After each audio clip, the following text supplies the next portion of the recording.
The audio recording of meetings. This meeting of the Liverpool Plains Shire Council has been recorded, and a webcast of this meeting will be published to Council's website at www.liverpoolplains.newsouthwales.gov.au so that it is available for viewing by members of the public. Would please stand for Councillor Terry Cohen to recite the acknowledgement of country and council prayer. Today we gather on the land of the Coolora Nation. We therefore need to acknowledge the traditional owners and custodians of this land.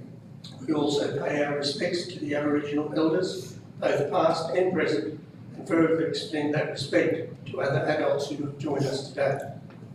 Council prayer. Lord, we ask that you watch over this council, guide us in our deliberations and decisions for the betterment of all the people of our Shire and Australia. Thank you, Councillor Cohen. Are there any apologies or applications for leave of absence? No. No, Mr. Mayor. Thank you. Confirmation of minutes. 3.1 minutes of the extraordinary council meeting held on the 12th of February 2025. The recommendation one that the minutes of the extraordinary council meeting held on the 12th of February 2025 be received and the recommendations therein be adopted. Do I have a motion? Councillor Allen, do I have a seconder? Councillor Lawson. Does the mover wish to speak to the motion? No, Mr. Mayor. Anyone else wishing to speak for or against the motion? If not, all in favour? Against? Carried unanimously. Thank you. 3.2 minutes of the council meeting held on the 19th of February 2025. The recommendation one that the minutes of the council meeting held on the 19th of February 2025 be received and the recommendations therein be adopted. Do I have a motion, please? I'll move that way, Mr. Chair. Mayor. Thank you, Councillor Cohen. Do I have a seconder? Councillor Lawson. Does the mover wish to speak to the motion? No, Mr. Mayor. Anyone else wishing to speak for or against the motion? If not, all in favour? Against? Carried unanimously. 3.3 minutes of the Audit, Risk and Improvement Committee meeting held on the 6th of December 2024. The recommendation one that the minutes of the Audit, Risk and Improvement Committee meeting held on the 6th of December 2024 be received and the recommendations therein be adopted. Do I have a motion, please? I'll move that motion, Mr. Mayor. Councillor Cohen, do I have a seconder? Councillor Lawson, does the mover wish to speak to the motion? No, Mr. Mayor. Anyone else wishing to speak for or against the motion? If not, all in favour? Against? Carried unanimously. Thank you. 4. Disclosure of interest. Are there any conflicts of interest in matters under consideration at the ordinary meeting in attendance with Part 4 and Part 5 of the Code of Conduct? Councillor Kane. Mr. Mayor, I provide services to LPSC in the areas of water and wastewater.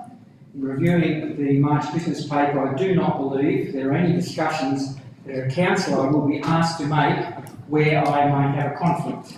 However, should any questions or decisions arise in relation to Report 6.10, Infrastructure and Environmental Services, Water Services, page 166 and page 167, I will declare a peculiar of interest and leave the chamber while these are discussed. Thank you, Mr. Mayor. Councillor Sinclair.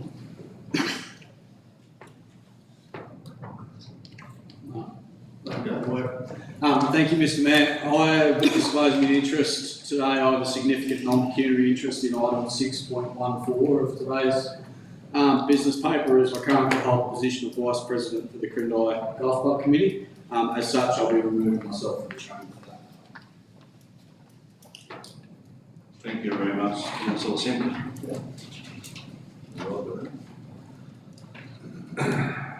5.1, the Mineral Minute for February 2025. The recommendation of Council 1 receive and note the Merrill minute for February 2025, and I would like to move this report. Do I have a second, please? Councillor Kane. Is anyone wishing to speak for or against the motion? If not, in favour? Against? Carried unanimously, thank you. 6.1 Executive Services Report February 2025. The recommendation that Council 1 receive and note the Executive Services Report for February 2025. Do I have a motion, please? Councillor Robinson, do I have a seconder? Councillor Cohen, does the mover wish to speak to the motion? No, thanks, Mr Mayor. Anyone else wishing to speak for or against the motion? Councillor Simpson. Thank you, Mr Mayor. Just a quick question with regard to the Workplace Health and Safety Mentoring Program that's noted. Just wondering if someone might be able to provide further guidance as to whether that's in line with a recognised qualification or if that's an in-house training package that's developed. Thank you, Mr Mayor. The General Manager. No, sorry. Nathan, do you know the answer to that? Can I take that on notice, councillor, because I'm not aware of the, aware of the program but not the history to it for obvious reasons. I'm more than happy to get those answers to you out of session. No worries. Thank you.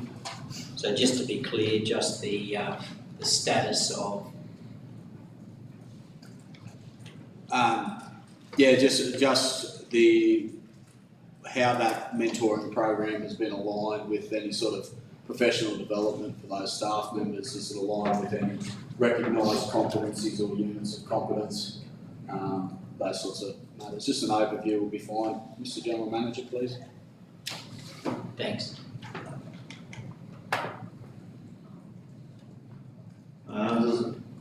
Does anyone else wishing to speak for or against the motion?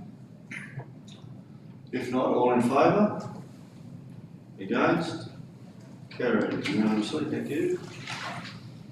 6.2, the Resolutions Register update. The recommendation that Council 1 receive and note the Resolutions Register as at the 7th of March 2025 as appended at Annexure 1 and the Resolution Register for 2023 and 2024 as appended at Annexure 2.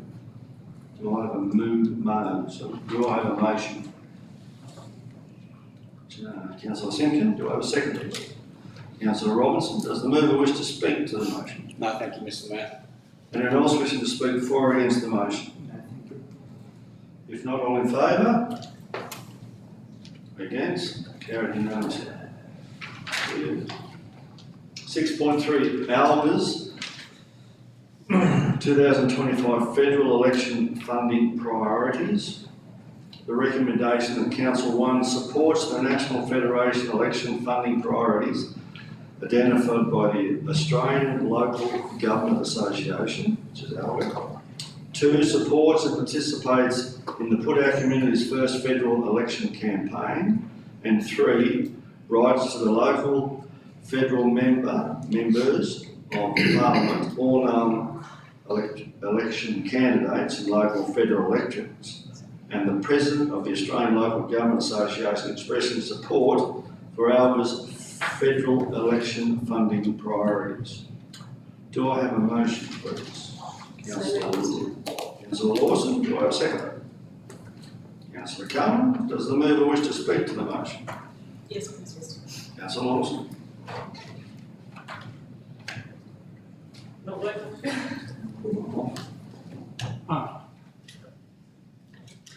That's all right. Just to say that those funding priorities for ALGA are very much aligned with what we want as far as they're looking for priority funding for infrastructure, community infrastructure, for housing infrastructure, and for local roads. So it's certainly something that we want to be behind. The General Manager would like to make a comment. Mr Mayor, just to let everyone know that in the budget last night there were no new programs for local government.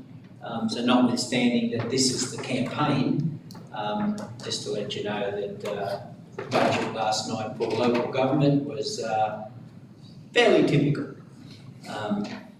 And no increases in no new programs for local government. So that just means, Mr. Mayor, that the campaign leading up to the election is probably even a little bit more important, and see if we can get some change, in particular in relation to an increase in financial assistance grants.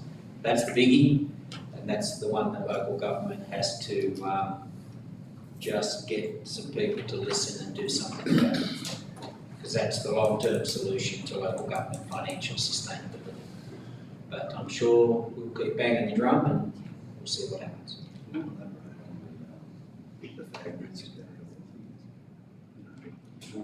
The Mayor's just asked me to elaborate a little bit on the financial assistance grants in the context of, the way it works is it's most unusual. It's Commonwealth money, so it comes from the Commonwealth, but because local government's not in the constitution of the Commonwealth, it has to go via the states. And then the state governments give it to their respective local governments, and there's formulas and distribution, logic and rationale. And the Mayor's asked me just to mention that one of the anomalies, and this is one of the things that you can just change with a fountain pen, you don't need a legislative change, and that is that every council must receive something. So even if you're a wealthy council and you can't spend the money you've got, guess what?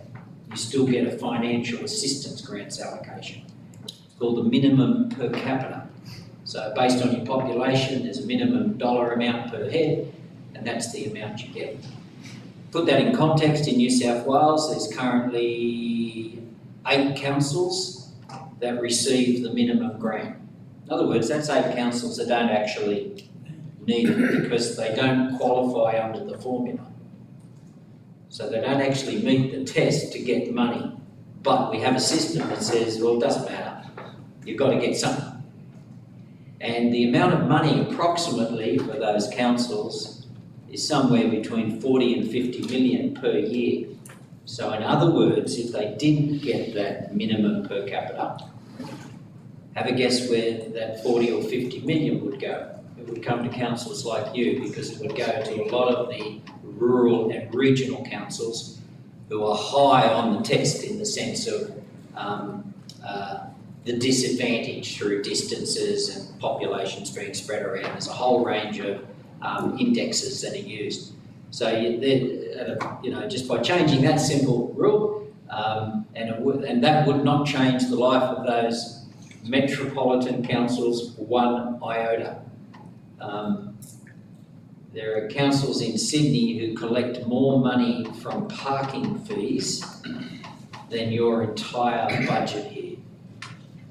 Just to put it in perspective in relation to the financial arrangements for certain councils as compared to others. Is that what you're looking for, Mr. Mayor? Very much so. Thank you, sir. Thank you very much, Dan. Anyone else wishing to speak for or against the motion? If not, all in favour? Against? Carried unanimously. Thank you. 6.4, the Australian Career Foundation grant, the recommendation that Council 1 note that a return visit by a delegation from Susonggu, Daegwa Metropolitan City, Republic of Korea, to the Liverpool Plains in 2025 will no longer be going ahead. And 2, note that there should there be an opportunity for a visit to Liverpool Plains in the future, LPSC will investigate possible funding opportunities through Australia Career Foundation, Department of Foreign Affairs and Trade to facilitate such a visit. Do I have a motion? Councillor Simkin. Do I have a seconder? Councillor Robinson. Does the mover wish to speak to the motion? No, thank you, Mr. Mayor. Anyone else wishing to speak for or against the motion? If not, all in favour? Against? Carried unanimously. Thank you. 6.5, Corporate and Community Services Directorate Report, February 2025. The recommendation that Council 1 receive and note the Corporate and Community Services Directorate update report for February 2025. Do I have a motion? Councillor Allen. Do I have a seconder? Councillor Lawson. Does the mover wish to speak to the motion? No, thank you, Mr. Mayor. Anyone else wish to speak for or against the motion? If not, all in favour? Against? Carried unanimously, thank you. 6.6, the Audit Risk and Improvement Committee meeting plan for 2024 to 2026. The recommendation that Council 1 endorse the Audit Risk and Improvement Committee 2024 to 2026 meeting plan as appended at Annexure A. Do I have a motion? Councillor Cowan, please. Thank you. Do I have a seconder? Councillor Lawson. Does the mover wish to speak to the motion? Yes. Councillor Cowan. Only to inform the council that the meeting structure is set out, excuse me, to review certain policies and procedures within council, leading into the internal audits and the external audit, and it's just a planning guide to the things that we discussed at each of the 4 meetings that will be held over the period. Thank you. Thank you, Councillor Cowan. Anyone else wish to speak for or against the motion? Councillor Lawson. Just to thank Councillor Khan for going on this committee. Yeah, it's an extra 4 meetings and nice big thick business paper every year. We were both on it last term, but we actually discovered we're only supposed to have 1 councillor on it, so Councillor Khan has kindly taken that on. So, Thank you very much. And we do thank Councillor Cowan for going on the committee. This is a very important committee to be on, and it's very well run. Credit to the people that are on that committee. Is anyone else wishing to speak for or against the motion? If not, all in favour? Against?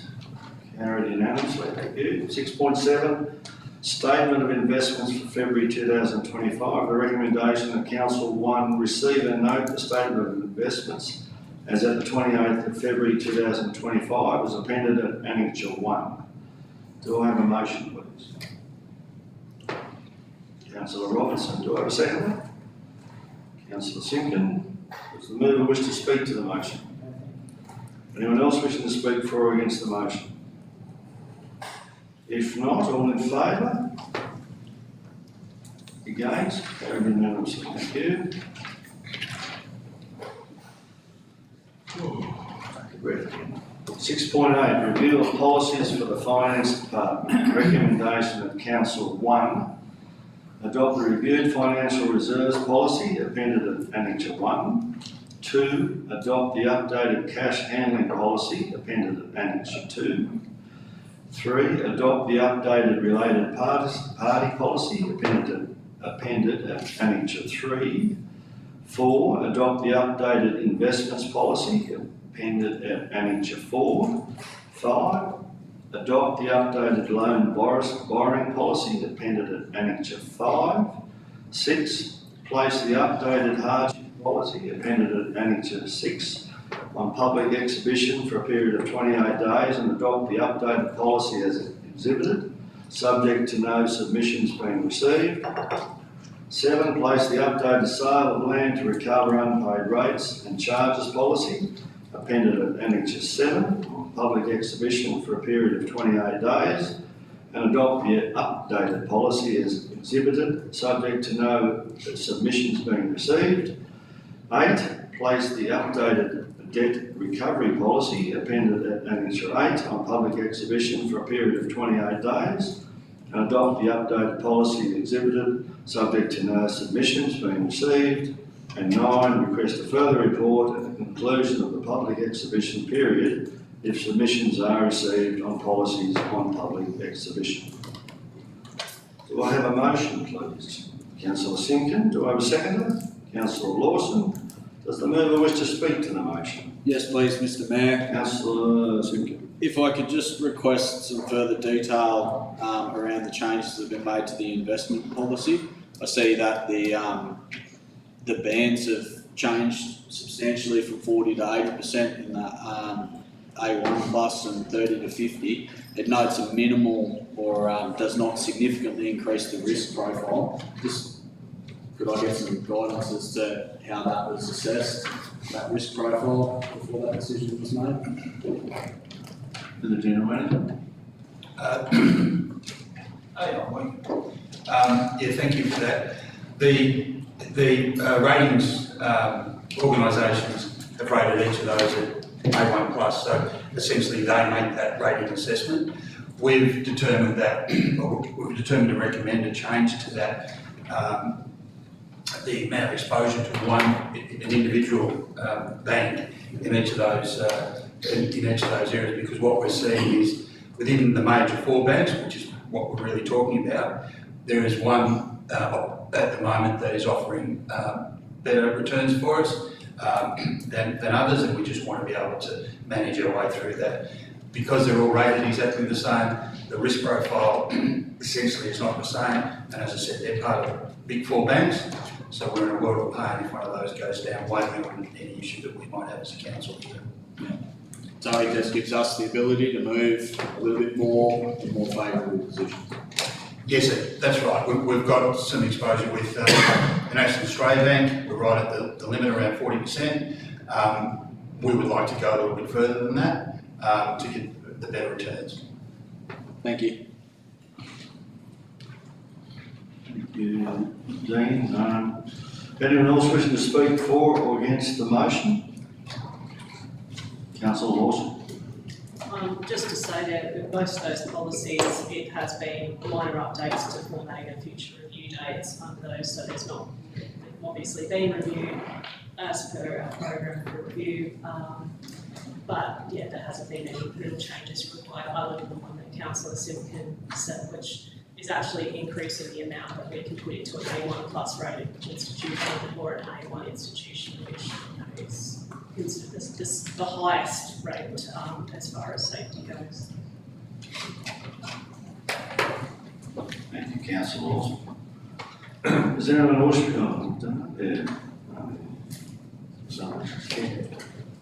Sorry, Councillor Robinson. Thanks, Mr Mayor. About the debt recovery policy and the hardship policy, there was a few people that got sent out letters and they'd already had a payment plan set in progress, and they blame the system for that. Is there any, has that been updated that will not happen again? Because these people are quite upset. Through the General Manager, Yeah, sure. Thank you, Mr Acting General Manager. When people come to us and they've got an issue in relation to payment plans, we certainly work through that with the individuals. In a lot of cases, it's a little bit around timing, because we do refer things on to an external company to assist us, SR Law, and at times there are some challenges around that communication, but we work hard with individuals to work their way through that. I think the thing to be really conscious of, the state government provides us with debt management hardship guidelines. This policy that we have in place absolutely complies with that, but we do understand from time to time when people get a letter suggesting that things aren't as they thought they were, then we need to work through those, and we certainly work empathetically with them to manage their issues. Thank you. Just to be clear through you, Mr Chair, it's not a fault of policy, Councillor Robinson. We just haven't, we haven't implemented it correctly. So we've got to make sure that that doesn't happen. Thank you. anyone else wishing to speak for or against the motion? Councillor Lawson. Just to clarify with that hardship policy, someone has to actually apply for that, I believe, in order to receive some sort of payment plan under that. if they simply don't pay a bill, whether it's a rates notice or something else, and that lapses, it goes through a debt recovery process with council, which can seem quite harsh at times if they haven't made contact with council. If they do make contact, come in and ask for, I guess, assistance under those policies, then we can have that conversation, the staff can have that conversation with them, but they have to make the approach. I believe that's the case. Councillor Robertson. Yeah, Councillor Lawson, there was a few people came forward to me that already had a plan in progress, and then they still proceed to build. So that's what's there. Thank you. That could be more about the timing issue, something like that, mate. Anyone else wishing to speak for or against the motion? If not, all in favour? Against? Carried unanimously. Thank you. 6.9, the Royal Theatre Service Review Outcome. The recommendation of Council 1 notes the outcome of the Royal Theatre Service Review. 2, call for expressions of interest for the sale or lease of the Royal Theatre, 115 Henry Street, Brisbane. 3, advertise the EOI for a period of 28 days on Council's website, local newspapers and 1 national newspaper. 4, note that a report will be submitted to the Council at the first available meeting after the closing of the EOI process, including all responses for the determination of a purchaser or a leaseor. Do I have a motion, please? Councillor Lawson. Seconder, please. Councillor Cullen. Does the mover wish to speak to the motion? Yes, please. Councillor Lawson.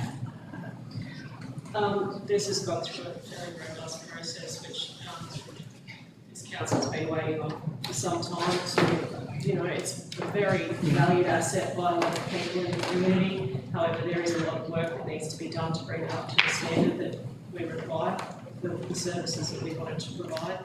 It's been estimated at some 2.3 million worth of work needs to be done there. And the council has received an unsolicited offer regarding the Royal Theatre that we believe aligns quite well with what the council's and the community's objectives for that facility are. Obviously, we have to go through a public process whereby that goes up to an EOI. So the hope is that we will get a good submission regarding that could satisfy what the community wants from this facility, but without council having to expend funds that we simply don't have to expend on that asset at this point in time. Thank you, Councillor. Anyone else wishing to speak for or against the motion? Councillor Simpkin. Thank you, Mr. Mayor. My apologies that I wasn't here for the briefing session on this one. Presuming that the motion's passed and we do go out for expressions of interest, can we tidy up or tighten up some of those estimated expenses around some of the repairs? I know that we use sort of a first principles approach to give council something to work with, but wondering if we could detail that out so at the time, when the time comes about, or we have offers or whatever it might be, we are much better placed with accurate numbers. Councillor, I'm not quite sure whether the list of what we put in the report have to be done by the leasee or purchaser. No, not necessarily for that, not for that purpose, but to understand the quantum of what effectively council's on the hook for if we determine not to lease it to someone or not to sell it. Those numbers are estimations, which is very understandable for the purpose of the report, but before we get to a position where we're going to sell the asset for a certain amount of money, I think it's pertinent to have it detailed, or something more detailed about what the cost to remedy it for us would be, just to compare at that time. Mr. General Manager. Mr. Mayor, absolutely take that on board. We'll make sure of that. More importantly, it's essential that once that EIO process is over, that we have a couple of, at least one, maybe even two, councillor workshops to work through what's happened and all the rest of it, so that there is a fuller understanding, because as you know, it's difficult in council meetings to have detailed discussions, because the code of meeting practice sort of doesn't permit us. So on important matters like that, before it actually gets in place in front of you, I'm a strong believer in workshopping the outcomes, so that all the many questions, and at that point, there might be some questions that can't be answered, that should be answered before it actually gets put in front of you to make a formal decision. And I haven't discussed it with the staff, but there might even be some logic in actually having a council workshop on the EOI, so that everyone can feel they've got some skin in the game, and more importantly, you have a good feel for the fact that we're asking the right questions. So a bit of ownership right from the beginning, everyone's got ownership over it. That can go well to just, making sure that it all just goes successfully and smoothly and all the rest of it, because it may well end up you don't accept any, but you've got to give it your best shot. That's what it's all about. So yeah, I think there's a lot of logic in having a sort of workshop on the EOI and then workshops at the closure. Wonderful, thank you. Thank you, GM. Right, Charlie. Anyone else wishing to speak for all? Councillor Robinson. Yes, this is a bit of infrastructure that sort of hasn't been going in anywhere, and a lot of the ratepayers are quite upset that they haven't been able to use it, or they haven't been given, very good reasons. Like it was closed during COVID, I get that, but there's been people approached to try and use it, and they just say no. So we either have to use it or lose it. Thank you. I think Councillor Robinson, there's reasons why it wasn't open for different reasons, and so I'll stand by that. Anyone else wish to speak for or against the motion? Or Councillor? Hey. Yes, Mr Mayor, just reading the document called the expressions of EOI for expressions of interest. And we've got a document that as a councillor we can see. Is it tailed in the appendix that what we'd actually be looking for? So we have got a price. So we're just asking for expressions of interest on a very open frame, aren't we? So Councillor Simpkins is saying the cost of repairs or the prescribed repair costs are considerable, but we're just basically going to the market to see if anyone's basically just generally interested at this stage. Would that be correct? That's correct, and subject to what the expressions of interest reveals and shows and indicates, and the council's concurrence with any of that, then there'd be another completely, formal round, because there's just certain protocols we have to follow. But initially, expressions of interest are a good process in the sense that it's open-ended. It's throwing it out there for ideas. So it enables you as a councillor to see whatever those ideas that come forward, do they fit in with your strategies and thoughts around what you'd like it to do and not do? Does it meet, the sort of community need that you feel is there? So that's the beauty of expressions of interest process. It's open-ended, not fixed. But out of it, subject to what comes in and what you find, you then, if you feel you want to go further with it, in other words, there are some things in there that you believe are a good future and a good destiny for the place, you'll go into a more formal process, because we've got very strict rules around the disposal of assets. You can't just willy-nilly that stuff. There's very formal processes. But it's important to, I think the EOI is the way to go, because it is something that you look at and go, yeah, there's options there, isn't it? Like, you can imagine everyone thinking a little bit differently about what they could do with that. But the council's role, I believe, is to ensure that whatever that future use is, fits in with your community's view of the future and its use and those sorts of things. General Manager, you're right. Councillor. Thank you, Mr Mayor, thank you, Chair Manager. Is anyone else wishing to speak for or against the motion? Councillor Lawson. If I could just clarify, and correct me if I'm wrong, the difference between an expression of interest and a tender is that the terms are open. Generally, there would still be a price nominated by the person putting in the expression of interest, whether that's for a lease or for a purchase. But the terms of it, what that includes, makes it different to a tender. Is that sort of along the lines of how it works? Thanks, Mr Mayor. Well, yes, a tender is a formal process. If it's, subject to what the tender's for, prescribed amounts have to be put in, rates. If it is a tender for the purchase of something, but you're right, this is just an EOI. So a person who submits an EOI might indicate what they're prepared to pay for it. They may or they may not. They don't have to. All you'll be looking for is, are they looking to purchase it or lease it?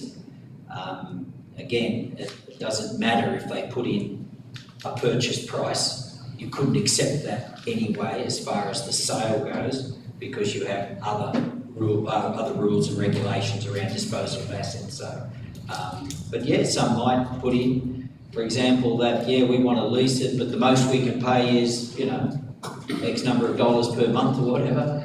That's fine, but it doesn't mean anything in the sense of the acceptance of it. It just provides you the opportunity to determine whether whatever those intended uses are fits in with what you believe is an appropriate use for it, and then you would go to the second stage. And that could be a tender, or it could be just a open sale. You've got options, but you've got very strict requirements around that, and you must follow them. So I guess an EOI is testing the market. Because you might find some things come forward and you think, wow, never thought of that. Thank you very much, General Manager. Anyone else wishing to speak for or against the motion? If not, all in favour? Against? Carried. Thank you.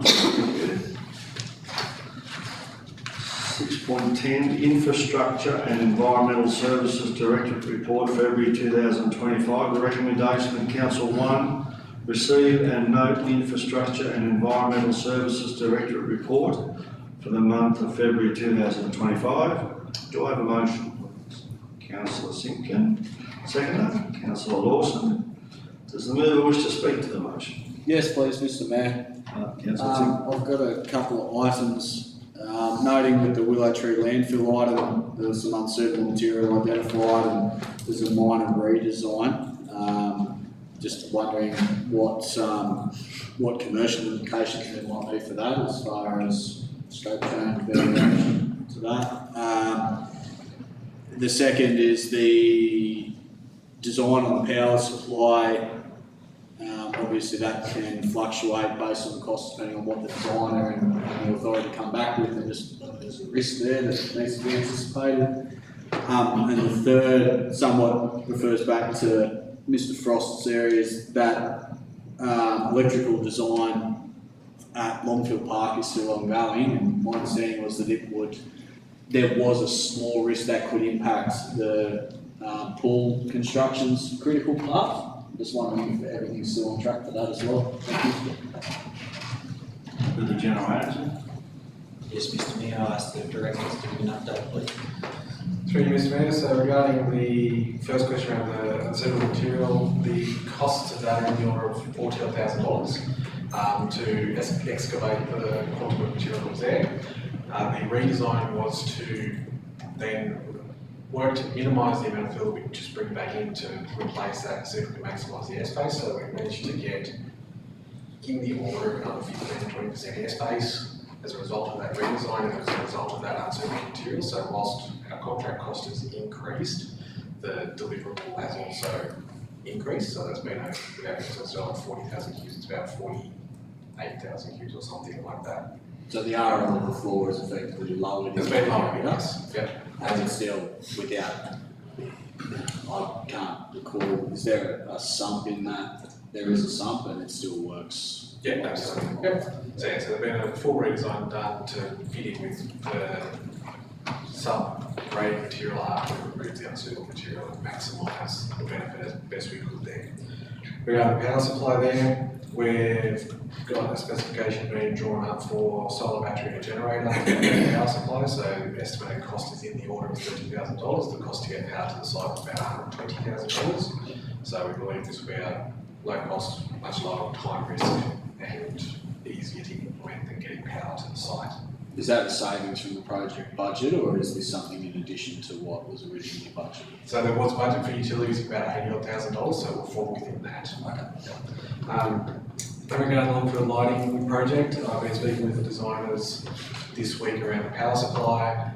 The process is going fine, section I use at 40 we don't expect it's going to, at this stage it's not going to impact on the pool's critical path, but it is a key item in it to make sure we don't do that. So I've got an email from the designer today that I haven't reviewed just yet, but it's finalising that final bit for it, so we don't expect it will be an issue for the critical path.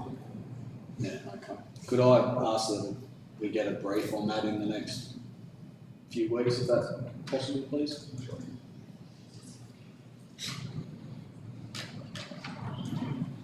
Councillor Zimmer? Yeah, I'm fine, thank you. Is there anyone else wishing to speak for or against the motion? I'll go for Councillor Robinson. As far as the Werris Creek Industrial Precinct goes, I'm not sure what the wording is subject to a separate report means. To the General Manager. Thanks, Mr Mayor. Sorry, Councillor Rob, can you just point where that is? What page number? Page 162. 162, yep. Yeah, Werris Creek Industrial Precinct. Okay, the bottom of page 162? Yep. That's just bureaucratic terms for you're about to deal with a report shortly about that. It's coming. No, it's in the business plan. Right. Yeah. Okay, and also back on the willow tree tip, the White Oak Quarry is registered federally because they were looking for a quarry site and couldn't find it, but it's federally registered.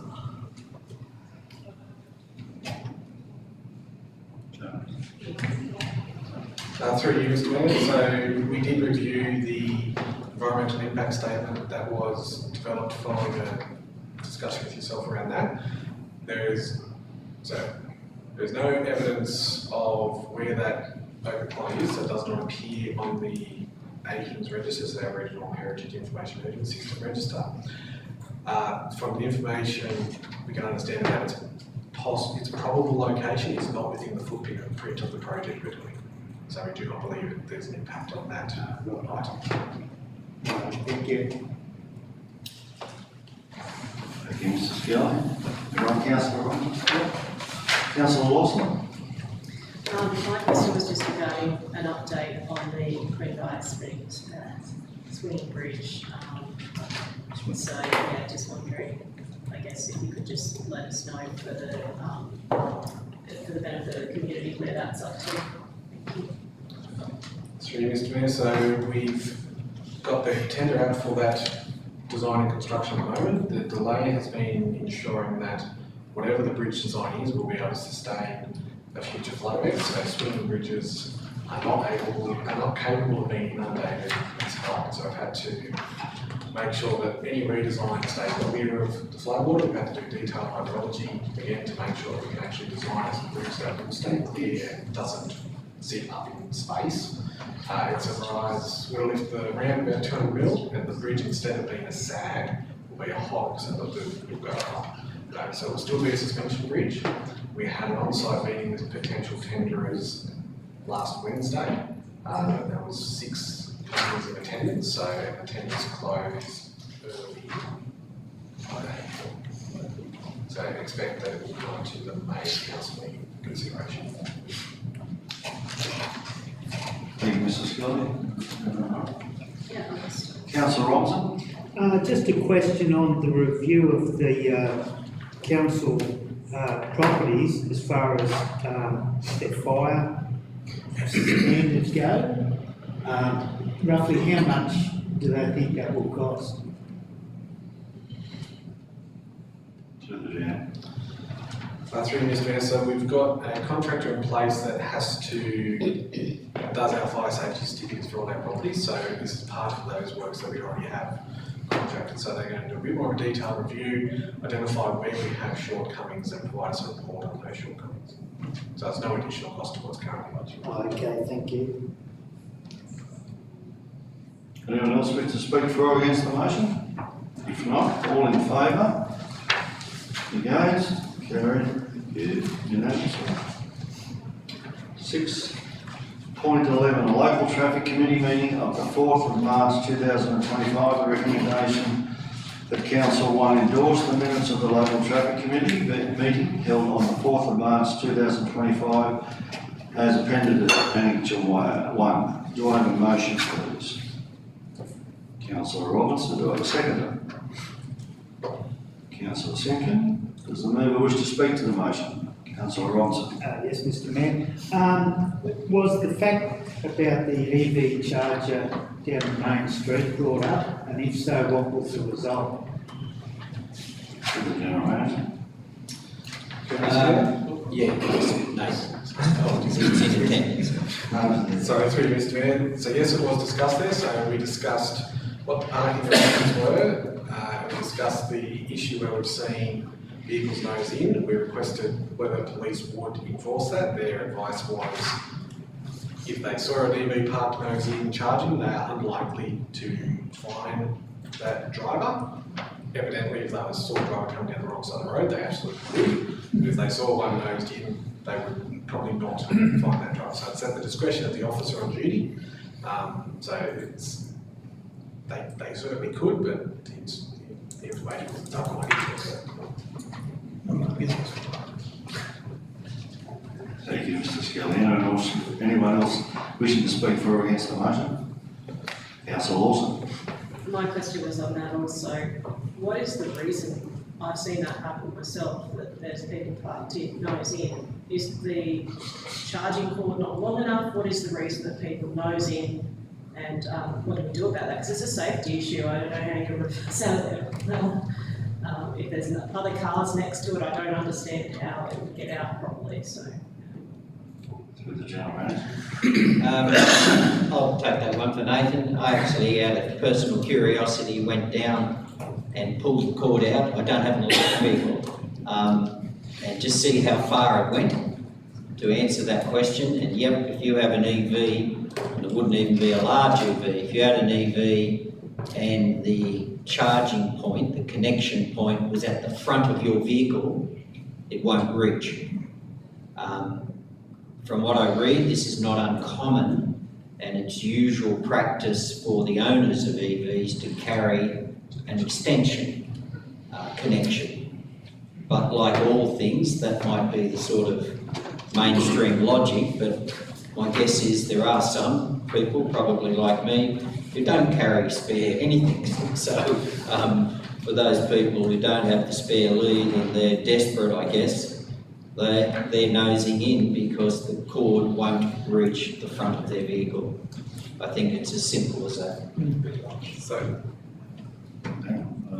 You go first, mate. yeah, so further to that, the cord is easily replaceable. It's a modular item, so it is plausible for council to purchase a longer cable to try and mitigate this risk. If that's what it costs about $400 for a 10-metre long cable. Thank you, Nathan. Councillor Lawson. Yeah, so that sounds like a good idea. And further to that, it has two sides, so couldn't we simply just add another cable if we purchased a longer one? Through the General Manager. So through Mr Mayor, we do have a second cable. It is currently with Services New South Wales. So the reason they are quite easily removable, so we've got just a little clamp on the one that's there, so they're designed to be removable. So it's not uncommon for chargers such as that to not have a cable available at all, and the EV driver, has to bring their own cable.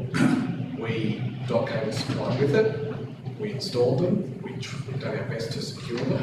We have lost one in the military, someone has pinched one prop willow tree, so we could potentially install the second one, but at this point in time, those charges are aimed at people that have their own cables, and the one we're providing one courtesy than necessarily.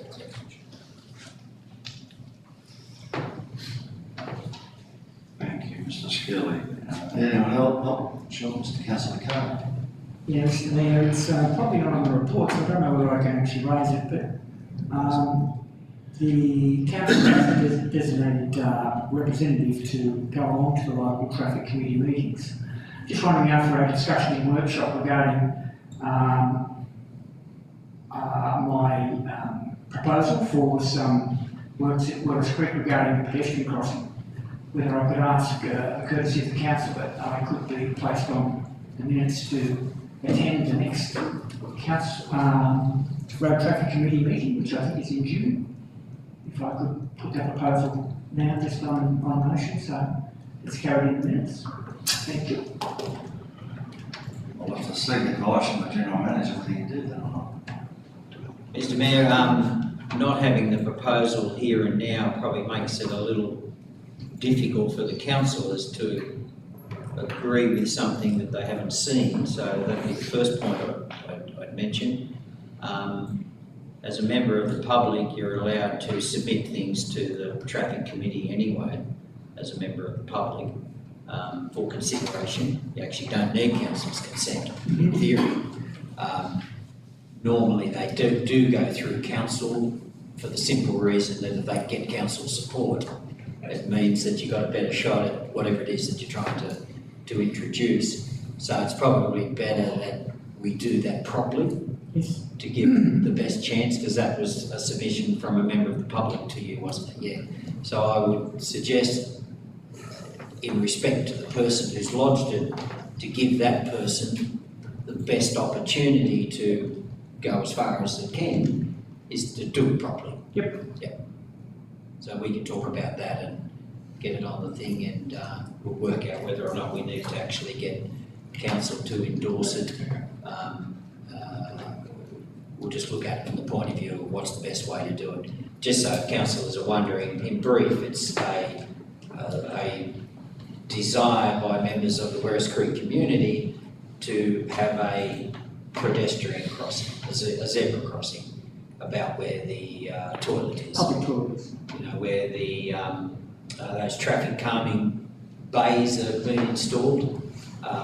It doesn't meet the current warrant, is my understanding. Warrants, interesting word, warrants, but warrants is like it's like the Bible.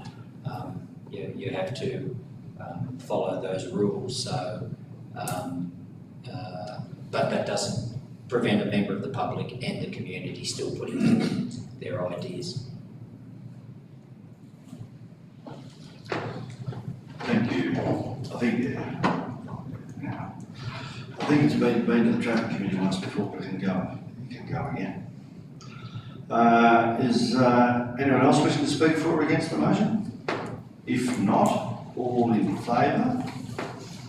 Against? Carried unanimously. Thank you. 6.12, Storm Response Green Waste Disposal. The recommendation of Council 1. Note the foregone income of $6,873.50 relating to offering free disposal of green waste following storms in late January 2025, which will be reflected in the March quarterly budget review statement. Do I have a motion, please? Councillor Kane, seconder. Councillor Robinson. Does the mover wish to speak to the motion? Yes. Councillor Kane. Thank you, Mr. Mayor. I'd just like to say thank you to council on that particular event. It was a 2 days of very severe thunderstorms that absolutely smashed Werris Creek. Werris Creek's community was reported to me to be very grateful for the effort that we made to make storm damage of trees, limbs and other things that were destroyed during that 2 days of storms, being available to take them to the tip. It meant a terrible lot. It was almost a $6,800 gesture, but the gesture was so well received because there was massive amounts of timber and trees and roofing iron, etc. By many people that utilise that. So I would actually like to thank the council. At the time I did speak to the then General Manager and the Mayor, and also thank the issues that the council did as a show of good faith and thank you, to the community that went forth and tidied up their own community. So I think it's a wonderful effort and a wonderful outcome. So thank you, Mr. Mayor. Thank you, Councillor Allen. Anyone else wishing to speak for or against the motion? Councillor Lawson.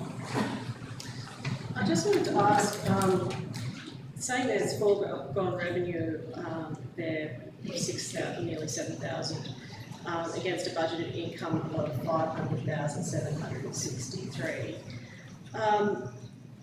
This was a fairly significant storm event. I'm just wondering whether the budgeted income would have included that, and obviously would have seen more waste perhaps go to the tip than we would have usually after a storm event because of it being free. Is there really a need to change our budgeted income on the quarterly budget review statement? And also, if there's, it says there are no additional costs related to this disposal of green waste, but I don't really understand how there's no additional costs, because obviously we're dealing with additional products. So, yeah, just wondering what the reasoning was behind that. Through the General Manager.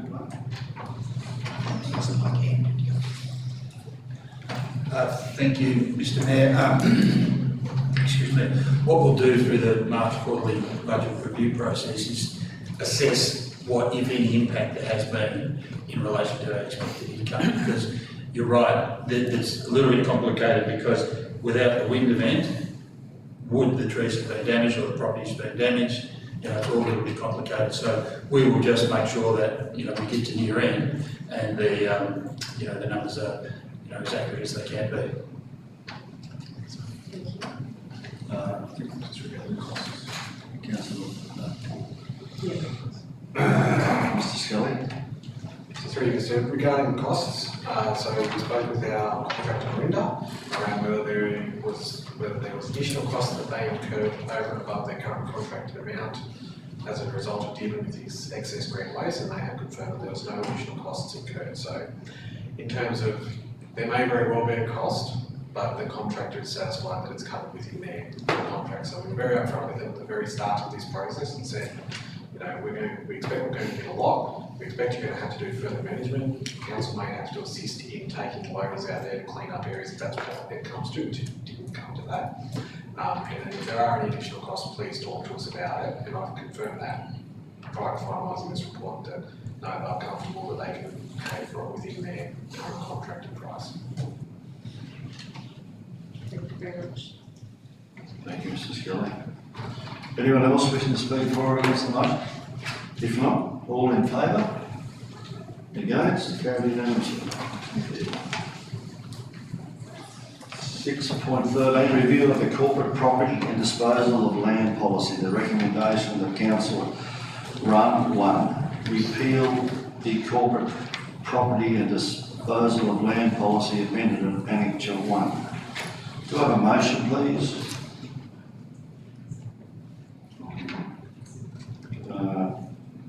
Can we just wait for 5 seconds while Councillor Simpkins vacated for long? It's around because of 6.14.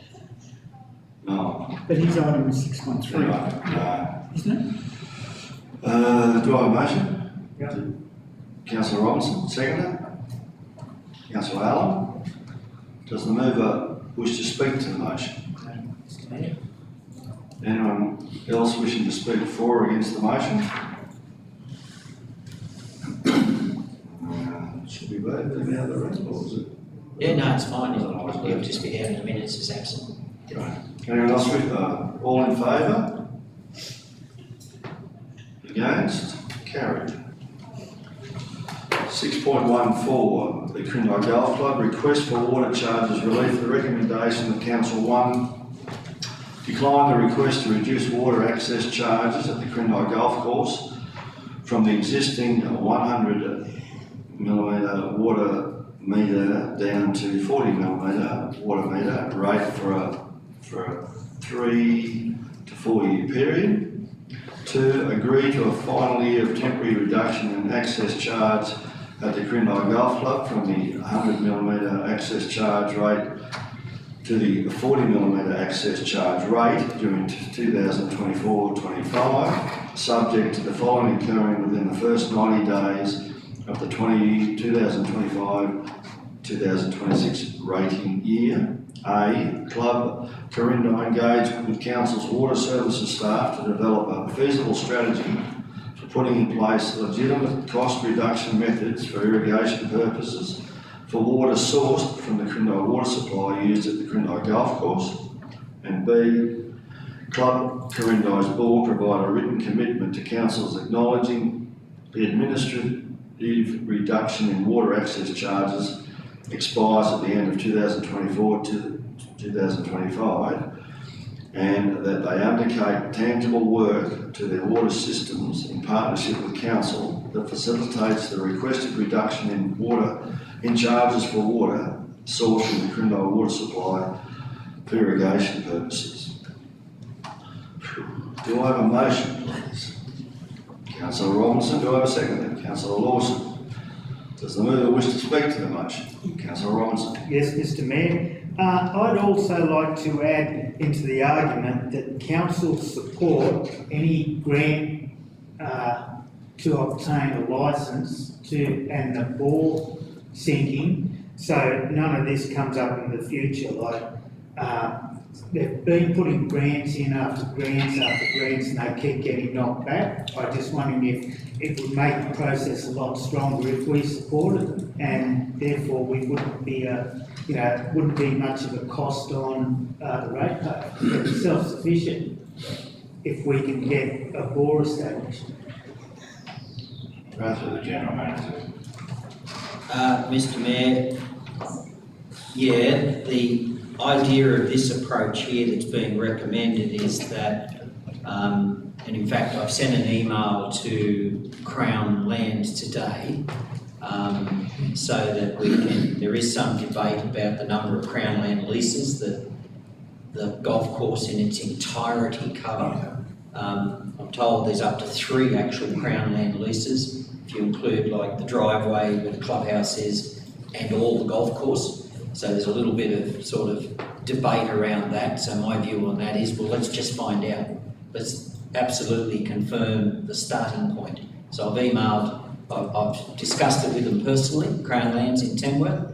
I've sent them an email today just to make it formal. Can we get all your records, please, on the ownership status? Because my understanding is we're actually the Crown leaseholder, the council. And then there's all kinds of things you've got to have in place when you do subleases. So let's just work out exactly where the starting point for all this, because that may have something to do with why the grants have been refused in the past. Because as a general rule, subleasees, for example, can't make grant applications. No.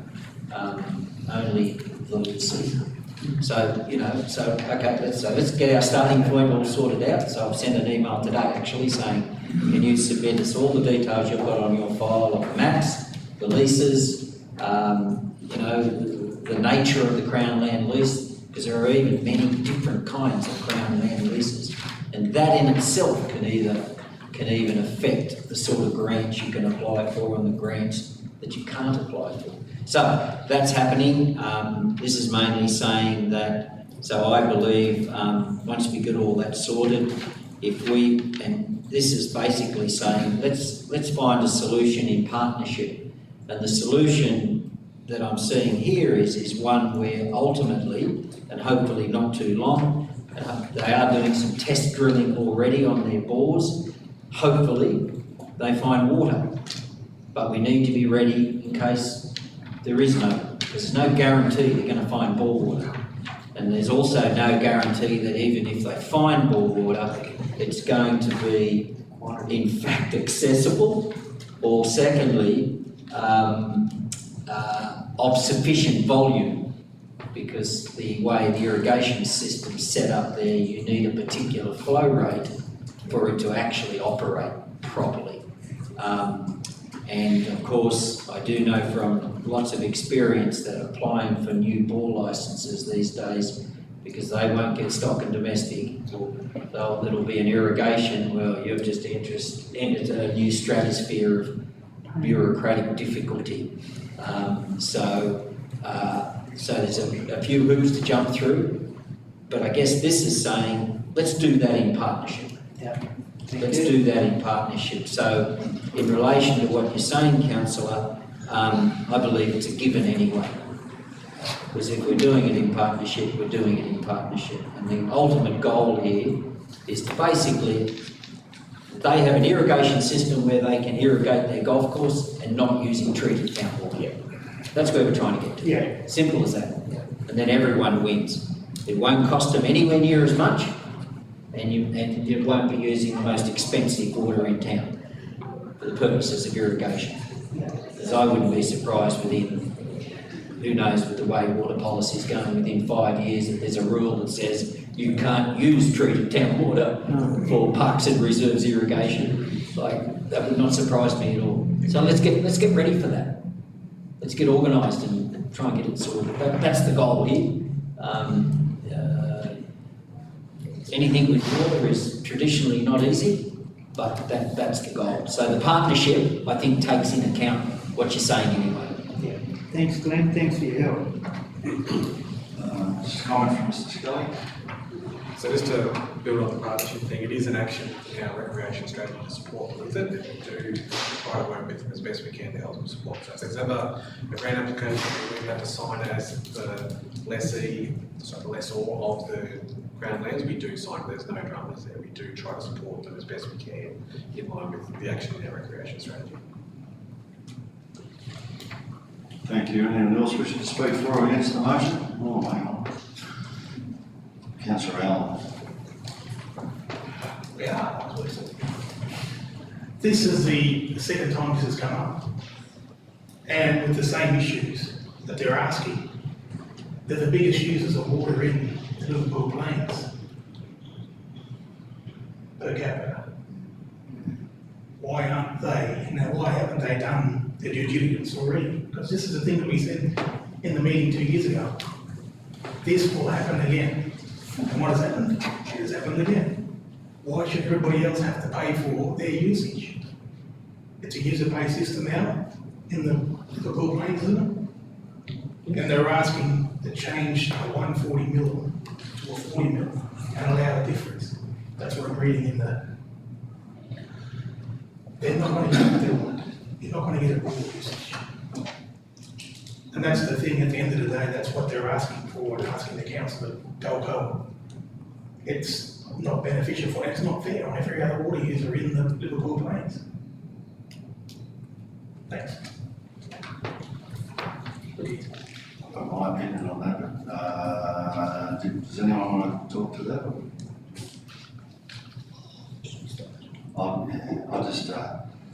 I think the process now, Councillor Owen, is we're trying to work with them in a partnership to try and achieve what the GM just said about them getting off town water. I know we went through this once before, but it's been a process trying to get the licence through a system, which is not that easy to go through. Have the reports been given to the council too? That's been asked by the council from the club? I think so. Most of their records, I think, have all been given to us. So it's a matter of start, because really in the long run, we don't want to end up with a golf course. It'll cost the ratepayer a lot more money. That's what needs to than happen. this $11,000. It's a substantial amount of money, but if we can try and support them while they look through the process, I think, which hopefully should happen in the next 6 months, if not before. They're going to drill, I think, in Easter time and find out. If they can find water, then we move forward. If we don't find water, well, then we'll have to find another strategy. And that's it. But that's not council owning a golf course. We don't want that at the moment. So, anyone else? Councillor Lawson? Thank you, Mr. Mayor. I have spoken to a representative of the club, and my Councillor Allen might not have had that, and it's just going on what's in the paper. I have spoken to them about the fact that if they want to apply for a reduction in fees in 2025, 2026, they have to go through the proper process, which is when the fees and charges go out on exhibition, as is the usual process. So that is the process that they would have to go through, and we can't do a forward reduction in fees for them. Well, you may as well now, that's what they were asking. There was also some concern around some of the information that they did provide the information that was requested. Yeah, don't totally agree with some of the background information that's been provided there from the point of view of the club, but yeah, it's good that we're working towards a resolution now as far as getting a non-payable order supplied. I think that's obviously the way forward. We should be using treated water to irrigate, so. Thanks, Councillor Lawson. Does anyone else wish to speak for or against? Jane, Councillor Robertson. Well, like, if you look at the bigger picture, you've got the golf club here just surviving, but you've got the backing of the club next door and the motel and all that, so, everything's relevant, like, I don't think it'll get to the stage where we will end up owning a golf course. I hope not. They're not allowed to use money that's council. I'm quite sure Councillor Robertson, I've been sort of told that if it doesn't get sorted sooner than later, it could end up with us. Well, Because the club Corinto are the ones that are pushing to say that they want a better partnership. They don't want to wear the cost. yeah, Councillor Allen has just informed me that the club doesn't support them, they have to be pushed in. Well, they've got a committee, they've got to answer to a board, they've got to answer to their members. Yeah. So, anyway, anyone else wishing to speak for or against the motion? Councillor Cowan? Thank you, Mr. Chair. I'm with Councillor Allen over here. It did come to us 2 months ago. We approved it in, on certain conditions then. You're now trying to approve it. Agreed we shouldn't approve for a 3 or 4 year period. But look, they're supported by a club. In the original agreement with the golf club, there were certain financial matters that were taken into account when the Club Corinto took it over. And I just think that Club Corinto are taking an attitude completely wrong. But my question to us here at the moment is, these conditions that we're asking for here, are we expected to have to supply, or is that going to incur any cost on us in supporting them? Are we going to have to pay for any of the licences? Are we going to have to pay for any of the drilling? What's our commitment to support them? I want to know whether there's any cost in that support. Thanks, Mr. Mayor. The cost of the drilling is being borne by the club. I specifically asked that because I knew that was important as a consideration. And so no, they're bearing the cost of that. And if there were any other requests for us to pay, I would be paying for that without coming to the council, because there is no budget approvals for anything here.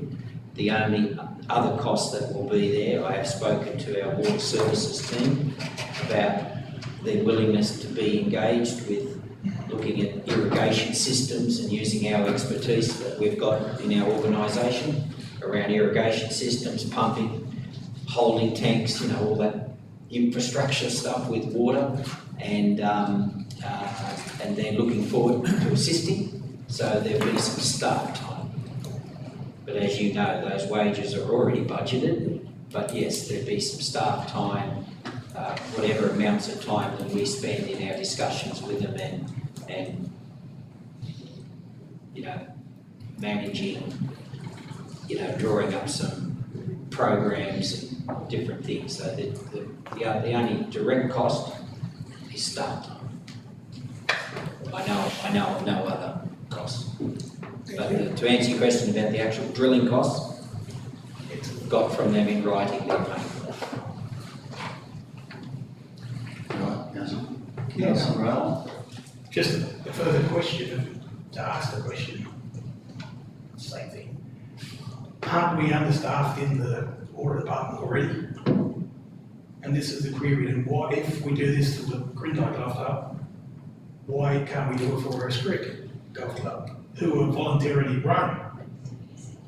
And this is the quandary we put ourselves in, we're stepping outside our realm, providing services we don't need to provide on an overrun or understaffed area that's covered by the council already. We're finding it hard to get people into the water department. If you're asking them to step outside the realm of what they're supposed to be doing, that makes it even extremely harder.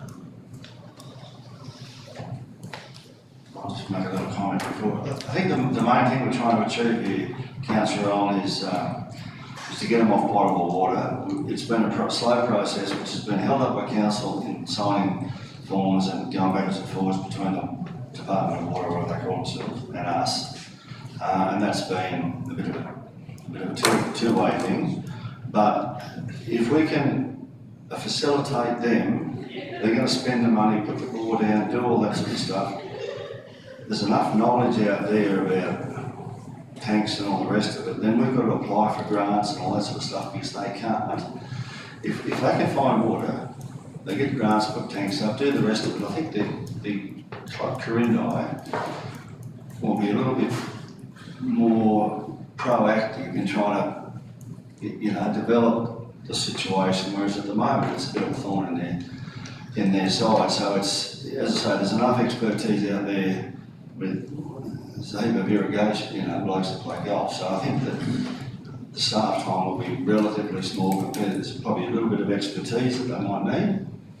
But generally, I think I wouldn't say that our staff are going to be inundated with requests and the rest of it from the blokes that play golf per se. But I think You weren't going to get asked the same question 2 years ago either. Yeah, no, but nothing's moved forward because there's been changes here, there and everywhere. Like, it's not their fault as much as it's both parties probably haven't done due diligence in the communication part of the thing of trying to actually get it done. And the cost of water has gone from 0 to something in the last couple of years, which is just exacerbated, or whatever the word is, the whole situation. The golf club, the Grindike Club are quite happy to lose money, but not where they're going to get it. Like 30 or 40 grand, but not 60 or 70 grand. So it's just we're trying to massage the whole thing to make it work. If they can't find water, then there's another big discussion everyone's got to make. If they find water, then we'll sort of channel that discussion first, and then we'll go back to Councillor Robinson. Yeah, like, it's a very good infrastructure. Like, if you look at what it costs to play golf there, and you go to Tamworth, there's a huge difference. So I think they need all the support we can give them to, yeah, not not just throw money at them, but just help them obtain their goal that they're chasing.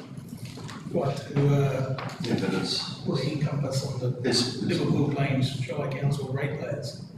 the $11,000 is a property impost to the rest of the ratepayers, but it's not money that we're going to spend, it's money we don't receive. Yeah. So it's not as if it's. Or we should be receiving it now. Or we probably should be receiving. There's no probably about we should be. No, we should be, I don't disagree, but, but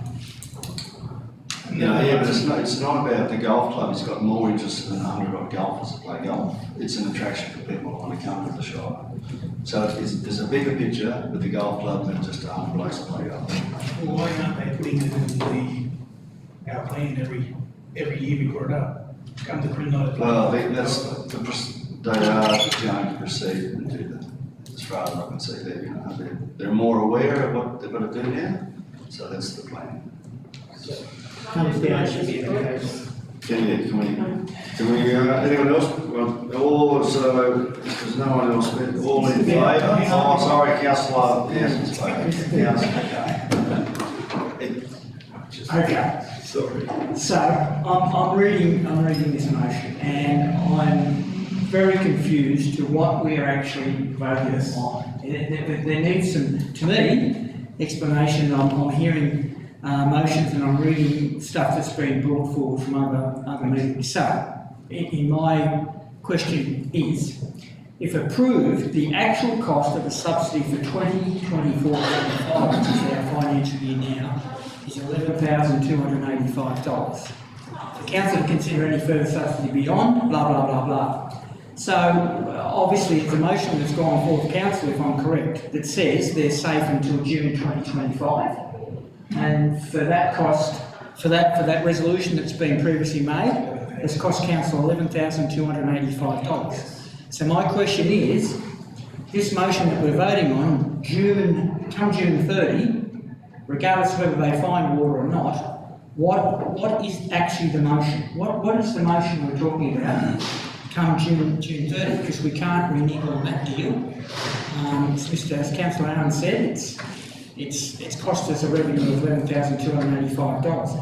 Are we voting on the reduction of the main from 100 mil to 40 mil to reduce the litre flow from 10 litres to 4 litres? What actually are we talking about the motion? I can understand that we're giving council the agreement to sign with the Lands Council to bore for water, to drill for water, but what is this resolution actually doing? Can someone just say to me, are we changing the main size, are we changing the access, or are we giving an extension on the subsidised water supply after June 30?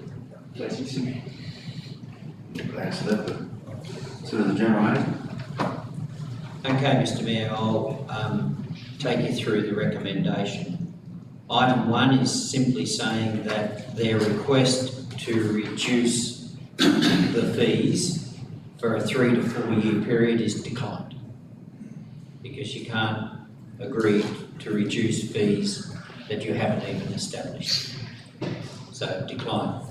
The second clause is simply saying that, as per their request, that for the current financial year, 24-25, the access charge, rather than be at 100 mils, which is what they've been charged, it be reduced to 40 mil access charge. And in the financial implications section, it gives you that dollar amount of $11,285. So that's what item 2 is saying. And it's also saying that within 90 days of basically 1 July, that the next 2 items happen. That's the sitting down together and coming up with whatever in relation to a better way to do it into the future. And also, as stated, it's not really part of the recommendation, but as you know, the bore testing program is going to commence shortly. That's the time frames to sort of fit in with that, because ultimately whether there is bore water or there isn't bore water will very much affect whatever strategy you're going to put in place regards infrastructure and irrigation systems. But the piping's still 100 mils. Yeah. That's the thing too. Yeah, there's nothing in here that's going to change the pipe size. That hopefully that is something that happens into the future, that they simply don't need 100 anymore, because if you've got bore water, subject to how much you get, you won't need that high volume of water being delivered from the town. But there's still 100 mil pipe. But no one knows any of that yet. But the 100 mil pipe, It still stays there unless we go and unless the council goes and grabs it. Correct. Changes to a 40, that's the Correct. thing too, that piping will still stay there, that amount of water that's still going through there will still go through there. So not if you come up with a strategy that says you don't need the 100 mil. Yeah. It'll be reduced to 40. But that'll only happen if they find water out there. Yeah. Well, to me, it I reads move for the this. motion be put. Is it critical, James? Yeah, well, to me, it just, there's 100 mil now. To me, the way it reads, there's still going to be 100 mil there, but they're only going to get charged a 40 mil rate. All we're doing is wiring a charge. That's all we're doing. Is wiring a charge. We're not changing the size of the pipe or anything. It's just the charge. Right, so, That's what I was. We're waiving charge to June 30. yep, and then after that, they can come and submit their submission in to say they want to do it another way. But hopefully by then, they've found water. If they haven't found water, then we'll have to discuss it then. Yep. Right? Continue. Everybody happy? Yep. All in favour of the recommendation? Yeah, yes. Sorry, no, I'm thinking of the question of the proposal, that's correct. The agreement's been made. Against? So the motion, the recommendation is carried. 42. 4-2. June 30. Charlie, councillor.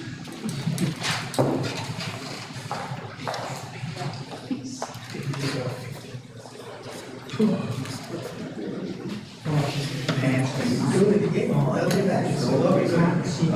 Can't sit on You've already done that. Right, So I agree to it again. we're right.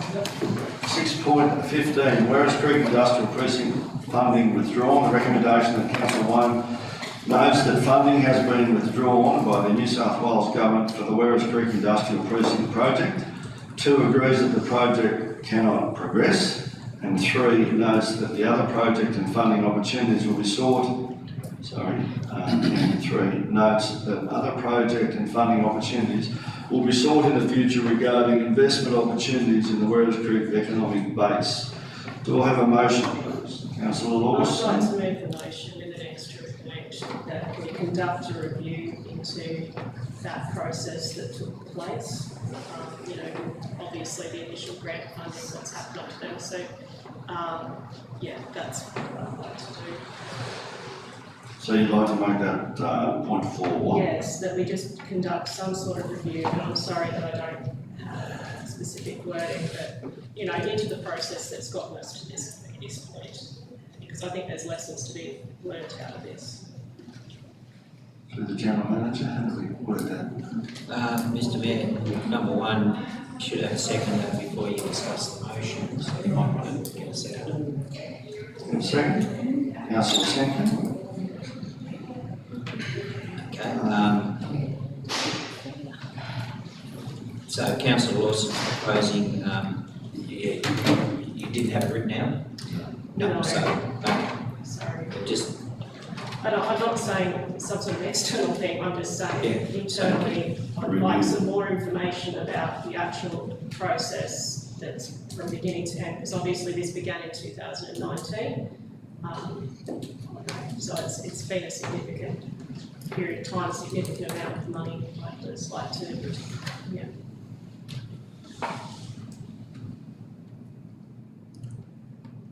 so as long as it's not been asked, if the second is happy to have that included. Yeah, Councillor, you happy with that?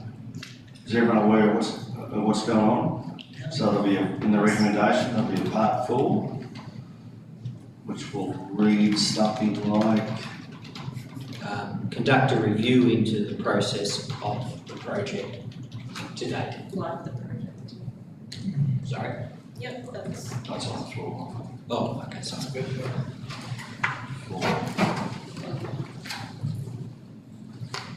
So, Basically a debrief, you're saying. Around timings and, what were the reasons certain decisions were taken and, where we've gotten to, because this project started before our term, so I guess before the previous term. Mr Mayor, the only additional thing I'd ask is, and is that something you'd like brought back to the council, as in council meeting? Yeah. Further. And just further report to council. right, I speak to that. so the recommendation, well, we're doing the fully again, or the rest of it? So 4 in the recommendation will be undertake a review into the life of the project and report it back to council. So Councillor Lawson is the mover, Councillor Simpkins the seconder. Does the mover wish to speak to the motion?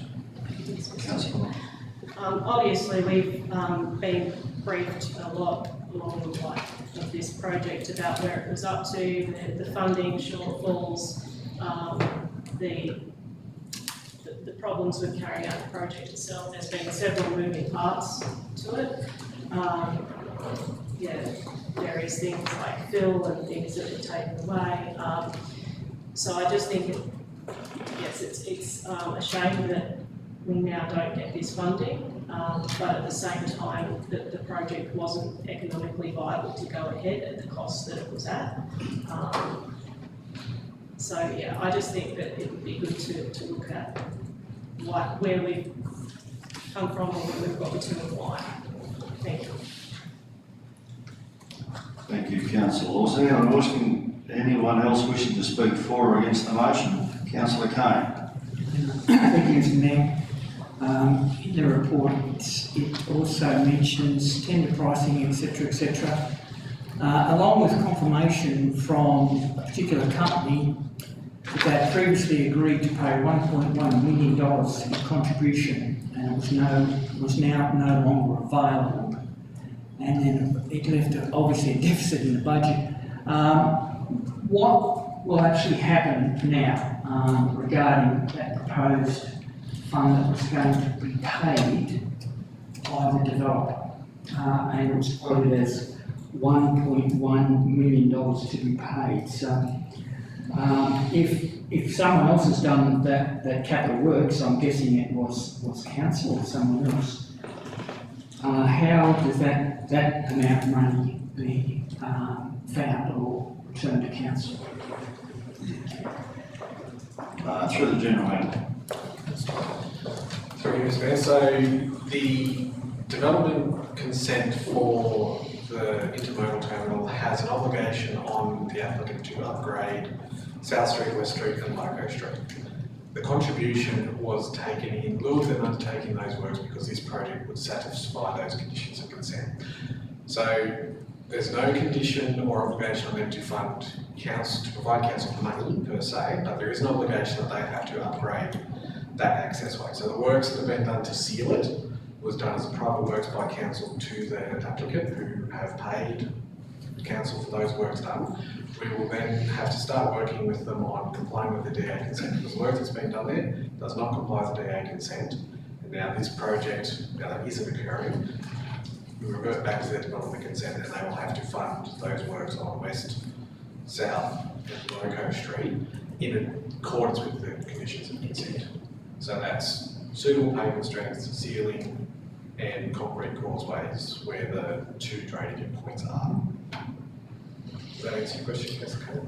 Mr. Scully, thank you. Yeah, it makes sense now. You've described the payment system prior and pre-prior. So I'm fully aware now that we're technically not out of pocket, but now the payment has to cover the costs. Okay, thank you. Anyone else wishing to speak for or against the motion? Councillor Carter. I'd just like to support the motion in relation to the fourth point that's been made by Councillor Lawson. I just feel that the whole process, we've got a lot of excuses, we've had a lot of reasons for why it failed. I just feel that,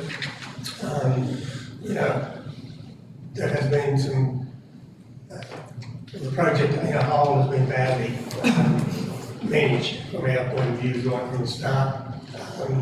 And I think there's some sort of an inquiry or report back to us as councillors now on actual the council's performance in this project, because I think it tends to point towards the situation that we have in some other things that have happened since in the past, where we're not delivering projects as we should, and it'd be good just to see what the process of council was in this particular project.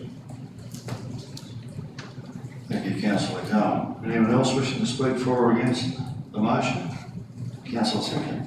Yeah, I might. Just upon review, not as comfortable with the wording on that, so if we could potentially change it.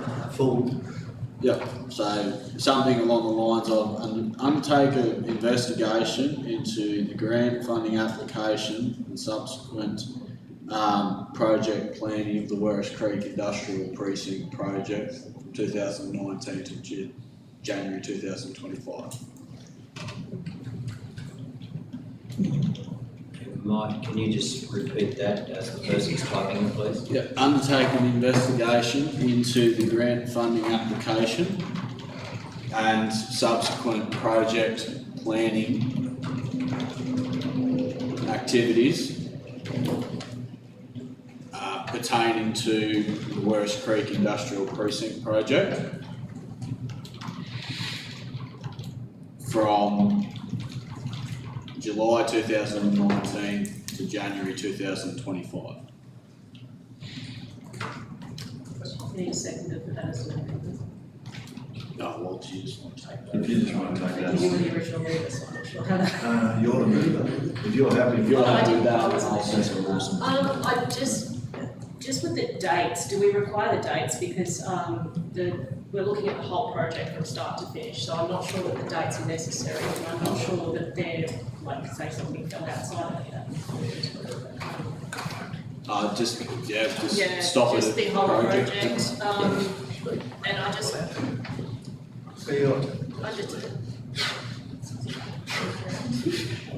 I would say subsequent project activities rather than planning activities, because there was an EOI and everything. Is that okay? Yep, Charlie? that's Because fine. I don't want it to get too narrow. Obviously, we're looking at the whole thing. Does that? That's good. Councillor Lawson, I think, not having the dates is a good thing, I think, Yes. because it's obvious what it means, and then you don't want to be pegged by, maybe something did occur before July 19 Yep. that's actually relevant, and then you get into the situation of, you know how it works. Do we need to call it the southern access? Because that's what it was, not the industrial precinct. It was actually do you want to comment, access. Mr. Stelling? Through you, Mr. Mayor, the rest of the motions refer to the Werris Creek Industrial Precinct project. So motion item 1 refers to as that and the title of the subject, title of the project. I think it's pretty clear what it's pertaining to.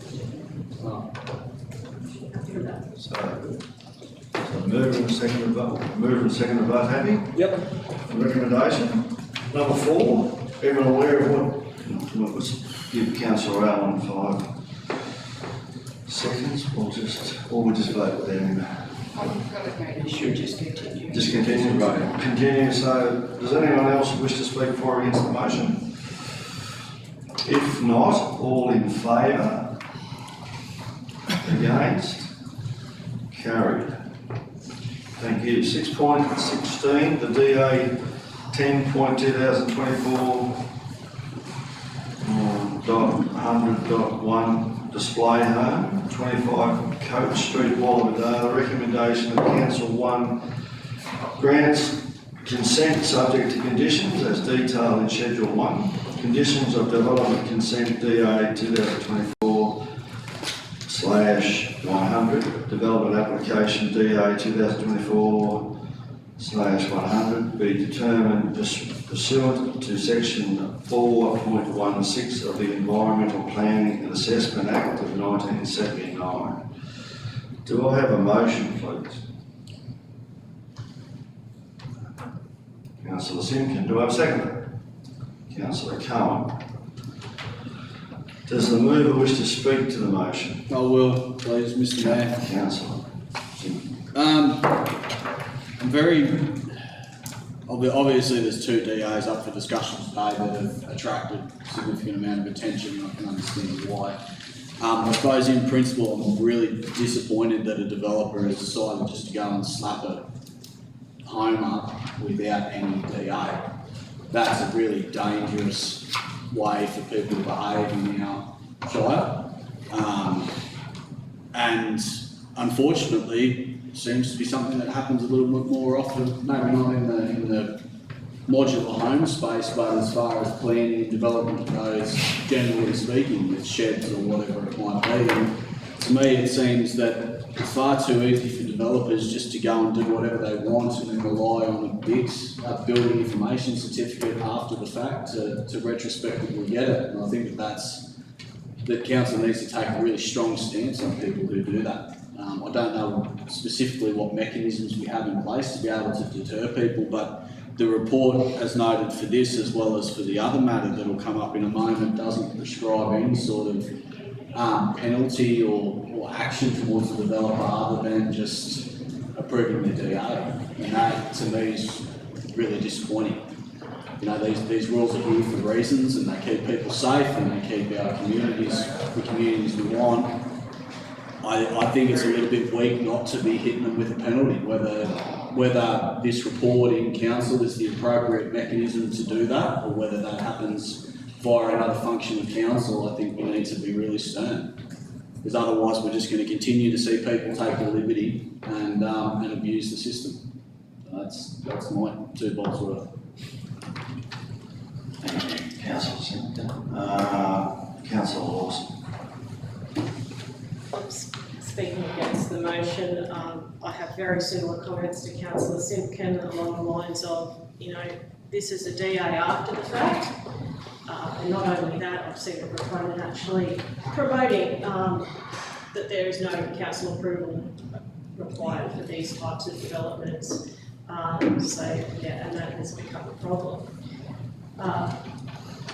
Rightly, we've had a lot of submissions around why have we had to put in, you know, the required documentation and get the required consent from council, from neighbours and that, you know, if this can happen and you just get a building information certificate after, where's the deterrent? Why do we have a planning process if you can simply circumvent it? So that's basically my opinion.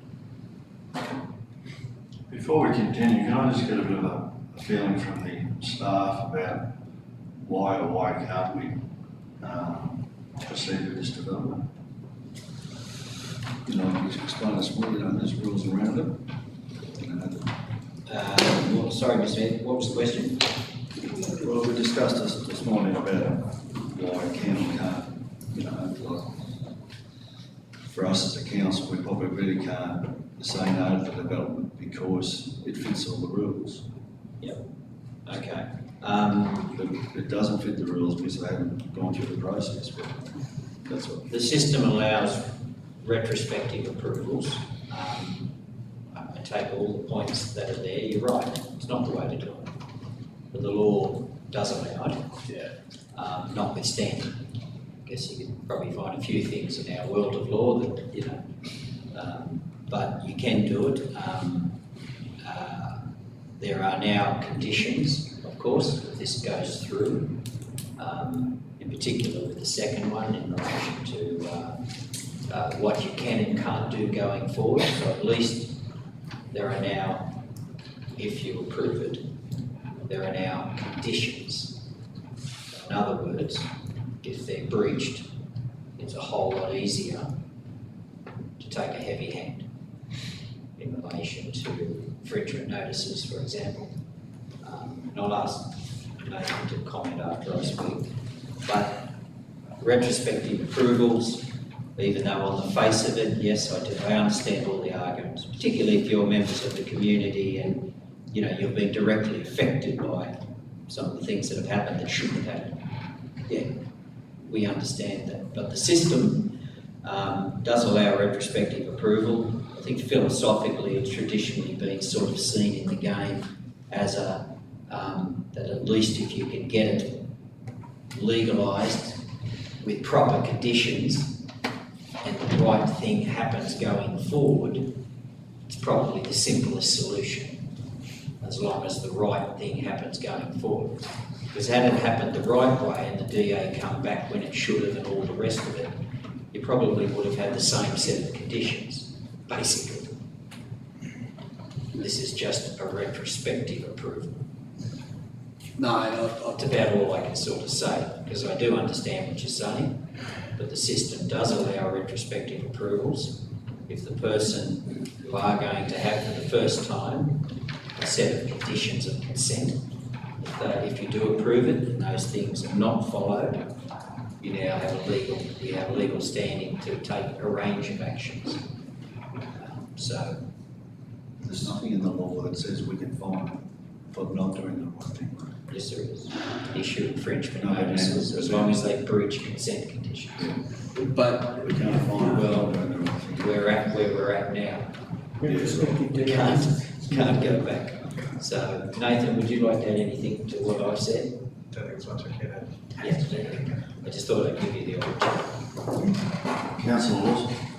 I want to know what the cost difference is between if this has been applied for properly versus a building information certificate. Is there any cost difference? I'm not talking about having it inspected, what the price of that is, but is there any cost difference in the application fees or the fees that are charged by a council for someone that's doing this retrospectively versus going through the proper process? Because what I'm trying to figure out here is what's the deterrent, against doing the wrong thing? To the GM? So, through you, Mr Mayor, so there is a cost difference, but it's to the negative to the applicant. So they have to pay for the regular DA fees as they would have if they hadn't done it at the appropriate time. And then they also have to pay for their building information certificate and all the appropriate inspections that would go forward. So do you have a quantifiable amount of how much extra it would be? Not on hand, but we'll see if I can find a way through the charges. So, we'll give Councillor Carmen a crack first. Yes, sir, yes, Mayor, just a question. If we were to deny the applications and the motion does not pass, are there any ramifications to council via the applicant trying to force saying that we haven't got the right to deny it? Like, is there any legal action they have to take against us as the council for denying it? To the General Manager. Through you, Mr Mayor, yes, the applicant, all applicants for development applications to council, if they're refused, they have a right of appeal. That is to the Land and Environment Court. So the answer is yes, there's a right of appeal to the Land and Environment Court. So if you did refuse a development application and the applicant appeals to the Land and Environment Court, it's dealt with by the court. The court will ultimately decide as to whether they'll approve it or not. They become like the consent authority. Council's costs can be quite extensive in the Land and Environment Court. I know, recent cases where you can have $500,000 in fees for not even a complicated case. It's a very expensive court to go to. And my advice to any council I've ever worked for is to think carefully about that, because you need to be satisfied that you're on relatively safe ground because of the cost. And ultimately, if it is legal, the court's going to approve it anyway. So all you've done is delay it and incur quite significant costs. Well, by that I mean hundreds of thousands of dollars. But where you have legitimate planning grounds to refuse a development application, of course that's different, because that'll give you hopefully a legitimate chance in the court that that it won't be approved and that the council's refusal has been accepted by the court. But there's a golden rule. You have to have planning reasons. In other words, reasons in law. And I have to say, when you have a staff report in front of you that is saying what it's saying, that's the first thing the judge will say. He'll show me the resolution of refusal. What were the planning grounds the council refused it on? I'm just trying to tell you the reality of it. That's appreciated, that's what we're looking for. I think you want to hear the reality. That's just the facts of how it works. Councillor Lawson? I just want to clarify, even though I've spoken against the motion, I do accept what you're saying there. It is in the interests of council and the community. because of what you've said, to approve it, and also for the fact that we do then have jurisdiction over those conditions of consent. Whereas if we don't approve it, it's probably very little likelihood in reality that anything different will happen with the physical development. So it does give us some jurisdiction over that to enforce those conditions of consent. I accept all that. It's just, I think we need to look more at putting something in place to deal with this issue of retrospective approvals, because I think it's becoming an issue. So as it currently stands, there's no DA, or council hasn't granted consent for these buildings. So are they currently a legal dwelling? So they've currently been installed legally, yes. Okay, so what is the penalty for that? What is the avenue around penalising people for doing that as it stands now? So council would have the option to issue fines. I'm not across what the value of the fines are at this point in time, but we would have the option to issue fines as a result of the illegal work. So theoretically, we would be in a position where we could issue them a fine, as it stands right now, and give consent to the DA at a time shortly after that.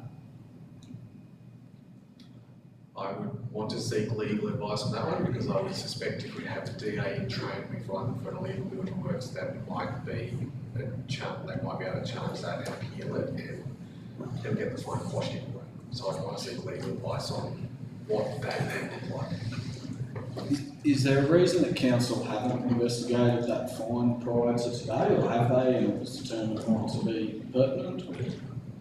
So in the first instance, when these buildings were erected, we went to the developer and we went to the first instance and said, essentially, we believe you need consent for that. Can you please demonstrate why you believe you don't? So there's them complying development, they might be thinking, yeah, I can do it under X, Y, Z. They may be able to present something that shows they can't.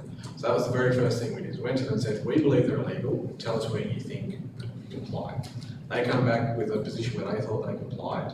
We reviewed that and we said, no, we disagree. You need to put a DA into this, and that's how we got to this point. So our general rule of thumb has been to try and work with any applicant, any issue where we have this, to try and, if it can be approvable, work through them to get that approval in place. That has been how we've approached it for a number of years now. So if it was not able to be approvable, yeah, it'd be a different pathway entirely, and we would place an order on them to say, no, you need to remove this structure. And we have done that in other occasions, but in this instance, these ones we considered would be approvable, so they would go, well, we need to go through the DA process. If they chose not to, then yes, we would issue orders and we would get them to remove them. If they didn't remove them, we would likely fine them, and then we would enact the order ourselves and on it goes, but that's not the position we're in. You damn if you do, you damn if you don't. The frustration is that, you know, with everything that goes on in the planning scheme, where there's land use planning staff shortages around the state, and there is a shortage, you know, lead times for DAs are getting longer and longer and longer, that the average punter could just go and build a shed, if they've satisfied themselves that it's compliant, go and whack a shed in, take a few photos of the footings, make sure that that's nice, and then when council come knocking, well, sorry, can I get an information certificate? I'm trying to find the correct language to use in the room. It's just not. You've got a set of rules that 90% of the people in this shire comply to, and then 10% don't. Yeah, I don't know. It's just frustrating me. I don't get it. At the moment, we moved to second this, haven't we? Yes. I suppose for the next one, I don't know, just a little thought, if we didn't move to second, it would lapse and run into it. And that's not actually denying it, isn't it? It's not denying it, it's just not passing it. So you'll have to come back to council. How does that work? If we don't move it to second, the second DA? We already have. Oh, the second one, yeah. The second one. So how does that work? If we don't move it and second it, we actually haven't denied it. We just want more information. Can we just install it or deny it? That's what we feel about it. It's not there. Yeah, true. We're going to get any more information. Councillor Robinson. Well, I've been following this from day dot. Now, what they've got here in the plans is not actually what's on site. The one that we're talking about now, they've got here that there's a door out of the bathroom to the east. It's a window. When was the last time you saw a bathroom with a door going outside? Do you want to have a look at a photo? No.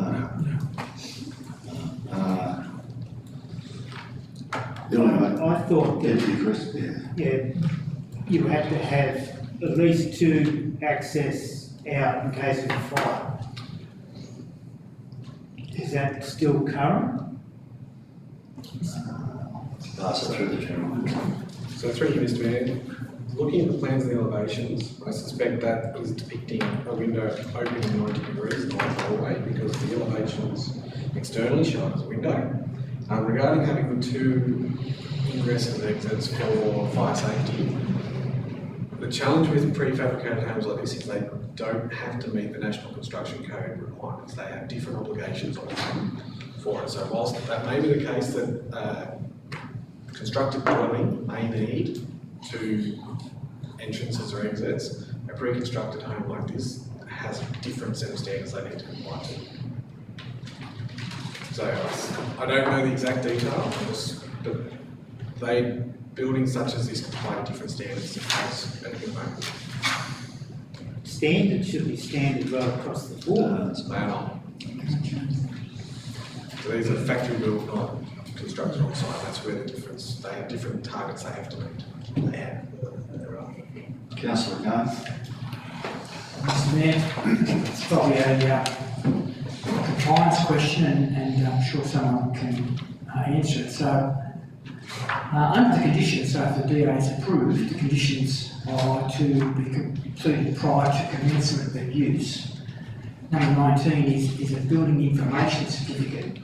Now, if the mini home or the small project home or display home doesn't meet even the conditions that are designed for that, and the facility doesn't, or the development does not comply and get a building information certificate, what actually happens to the DA and what actually happens to the work that's been done on site? Is it still allowed to stay there? Does it have to be removed because it doesn't meet the criteria of the development, meaning it doesn't get a building information certificate, which is basically say shall be obtained for existing structures as a residential building prior to commencement of use. This will require the submission of a report to be accredited building supervisor engineer confirming compliance of the exhibition home with the National Construction Code of Residential Building.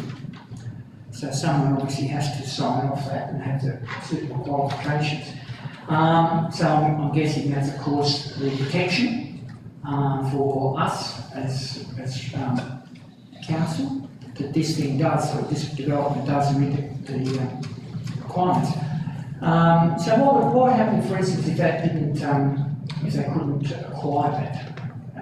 Has that ever occurred? And then what actually happens to what's been pre-constructed or onto site? Because I'm asking the question because I believe the other site has a septic on it. I don't know whether this site has a septic tank on it, footings, etc., all very hard things to assess and to sign off on if they're pre-constructed. There's been no prior visits to site, but I'm presuming that's up to the certifier. That's not our problem. But my probably question is what happens if the development doesn't get the tick of this BIC certificate?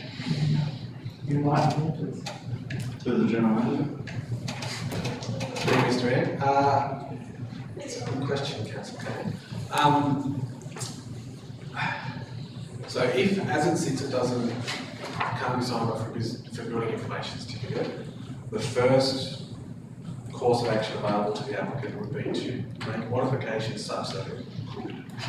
So that would be the first course of action. So without knowing what that would be, that would be the first course of action. If it doesn't, they can't make it comply for whatever reason, it's not technically possible, I would suspect it would go down the path of we would have to issue an order to remove it. Because it can't be made to comply, Correct. they can't satisfy the consent, therefore it is illegal. So it has to be removed. So that would have to be removed. Well, would I be saying then that is our security, that is the security that what we end up with is a compliant development? That's the way it works. Is anyone else wishing to speak for or against the motion?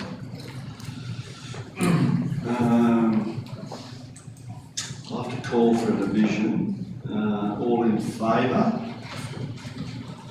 So that's Councillor Cohen, Councillor Lewis, Councillor Simpkin, Councillor Kane, Councillor Allen, Councillor Cudmore. All against? Councillor Robinson.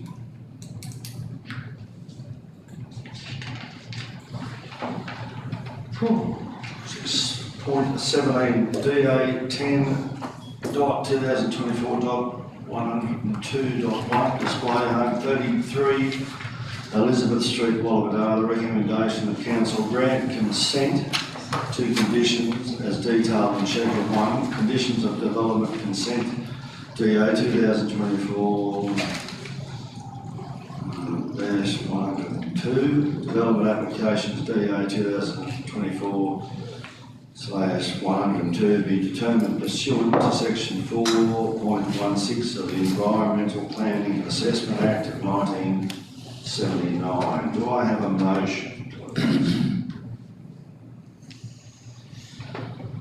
I'll move that way, Mr. Mayor. Councillor Cohen, do I have a seconder? Councillor Simpson. Does the mover wish to speak to the motion? Yes, Mayor. Councillor Cohen. Mr. Mayor, I just, on the basis of all the discussion that's just taken place prior, in the interest of council getting through the decisions today, I propose that this motion meets the same sort of conditions as the previous one. It has conditions of consent applied to it, and we would have the same sort of safety recourses in relation to this one. If something does not meet requirements, and we would also face the same sort of legal obligations should we deny it when it meets, for all intensive purposes, our planning conditions under our planning policies and things. I just speak forward. I don't think that we have much anything else we can do in light of the previous application that we applied. Councillor Lawson. I'm speaking against this one too, but for a different reason. Although the DA has changed, it's now just to be a display home, although I believe there's an office on site too. I want to just get some clarification on that. It was originally proposed as a site to truck and crane these in and fit them out. So essentially a manufacturing operation in a residential area which would not have been allowed. Now, I know that that part has subsequently been withdrawn. However, I'm not really understanding the business model or where they are going to manufacture them going forward. So, yeah, in the absence of that information, I'm speaking against it. It's right next to a school. I would like to see big trucks come in. And that's my concern, is that activity takes place regardless of what we approve on the DA today. Hopefully that's not the case, but I do have concerns around that an alternative location hasn't been submitted for approval in order to actually carry out the manufacturing component of this. I'll pass them to the general manager, but as far as I know, we can only deliberate what's in front of I us. understand that, that's just my concern. To the GM. Well, Mr. Mayor, that's correct. Okay. Okay. Just I think we had something, but. Yeah, it's through you, Mr. Mayor. So certainly within the conditions of consent, condition 3 has set out that the site shall not be used for storage or manufacturing. So I take your concerns, councillor Lawson, if they do choose to use it for that purpose, that would be a very clear breach of their conditions, and then that would have enforcement action undertaken upon it. Thank you. Councillor Sinclair? No, it was only to get 100% confidence that there will be no industrial activities occurring there of any sort. I know it's been removed, but I'm not sure how well that's been communicated. Councillor Cohen? Just keep going. Mr Mayor, just one question, Mr Scully, and it might be again a very grey area. Under the LEP, it stated that an exhibition home is permissible in the zoning. So my question is regarding section 7 of the general conditions, and its operational hours, stating 8 AM to 5 PM, 7 days a week. 7 days a week seems to be, is that set in the conditions of an exhibition home? I'm just thinking that this is in a residential street, and generally business hours, I'm just wondering whether 7 days a week, why that wouldn't be, say, a Monday to Friday, but 7 days. Is there any area there that there could be any flexibility in its operational hours? Obviously, I'm guessing they've asked for that. I'm just thinking that a 7 day a week operation is generally in a business location, but I would have thought this is just in a residential street. I don't know, I'm just thinking To the gentleman. Through you, Mr Mayor, so there's a distinction within the village zone in that it's there for residential and commercial purposes. So in a town like Coringo or West Creek, you do have distinct residential zones, and then you've got distinct business mixed use zones. A village zone encompasses both of those in one. So regarding their hours of operation, I'm not across the detail on it. I presume that's what they've asked for. Yeah. And my assessing officer has gone through it and said there's no planning reason to deny that, because it would be considered low impact, as it's people turning up in a vehicle, walking around a site, there's no construction activity or anything like that. So that's all I can presume from what I can see. Right, Councillor Cohen. Yeah, thank you, Mayor. That seems to be understandable, as you explained that that's business as well, so it makes perfect sense. Thank you. Go to roll call. Press the button. Councillor Robbins. Yeah, I feel this is a lot worse than the other one, like, because it is in the street, we've got 10 submissions from the people around it, that aren't happy. Like, these ratepayers do the right thing, they're paid rates, all the rest of it. For someone to come in, no regard to rules or law or anything, just to do it for the sake of doing it. How do we know what standard the footings are, the septic, the tank? To me, does it need a wiring check? There's not the legal room in underneath it to do it on this one. Like, are we afraid of doing the right thing by the ratepayers? That's a question. Yep. As I say, Councillor Robinson, it's one of those things where the proponent has probably done the wrong thing, but legally we don't have a lot of teeth to really accept the recommendations about what they can do. So, it's catch-up time, but I'll let the staff air their opinion. Through you, Mr Mayor, so just to touch on the septic tank, my understanding is this is not plumbed in, there is no septic tank approval sought for it. I understand that this one is not plumbed in, that's my understanding, there's no conditions requiring them to plumb in, because that's not the usage they're looking to do with it. Regarding the commentary around doing the right thing by the community, we have a legislative framework that we have to work under. If there isn't a valid planning reason to refuse it, then myself and my staff are obligated to comply with that legislation and put it forward as under its own merits. So the planning assessment, it is permissible, So it is recommended for approval because they've covered off the requirements that would need to be covered off. Councillor Simpson. This might be a bit of a stretch, but council can levy a rate or a fee under the Act, correct? Like we can levy pretty well, we can put any rate or fee that we sort of want to within the bounds of legislation, can we not? We have to go through a process to do that, yeah, but we probably could. Theoretically, if we were to create a fee for a retrospective DA assessment at an additional fee of X tens of thousands of dollars as a deterrent to stop people from doing that, pending legal advice, is that something that council can do?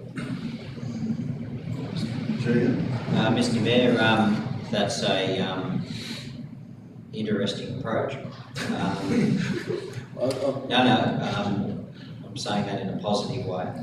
I think anything that deters poor behaviour is a good thing. The only thing that I would say that's worthy of investigation, I think I know the answer, and that is that, as we know, many of the fees and charges for development applications are actually prescribed in the sense of across New South Wales. We do have discretions around contribution plans and such things.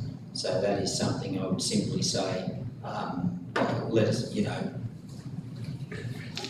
it doesn't affect what you're going to do today, but in relation to it being something into the future, I'm more than happy to explore it a little bit further. As I say, I think I know the end result, but I'm always a big believer in, let's have a look at everything. If we could informally have a note to investigate and come back to us, that would be greatly appreciated. Understanding that, we are where we are and the position is where we are, but if we could look in that or any other pragmatic type of solution, that would be greatly appreciated.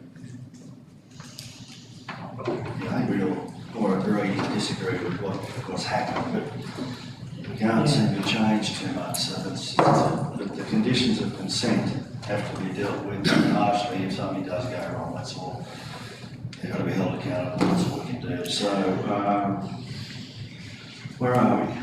Does anyone else want to speak for or against?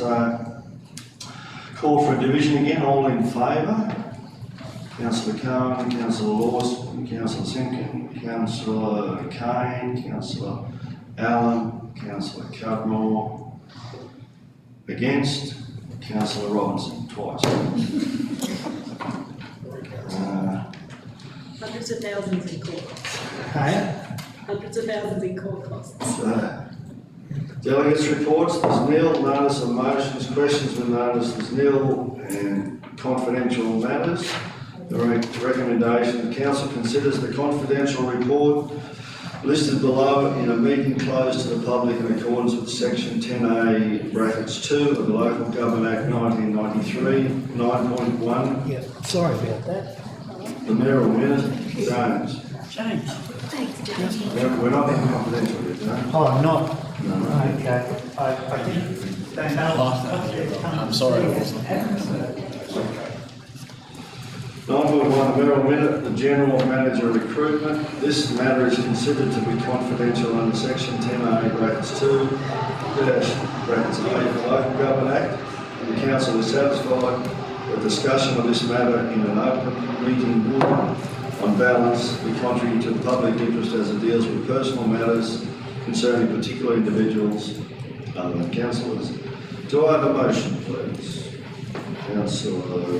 That's to move into confidential, Mr Mayor. Oh, sorry. Yeah, sorry. Yeah, lots of them. Yeah, just one. Yeah, right. I did very well, sir. Sorry, is that all right? Do I know? Yeah, that's okay. Councillor. Sorry, who was Lawson? Who'd you take, Lawson? And seconder, Councillor. Just write some names down. Simpkin? No. Simpkin? Simpkin. All in favour? Against? Carried unanimously. Mr Mayor.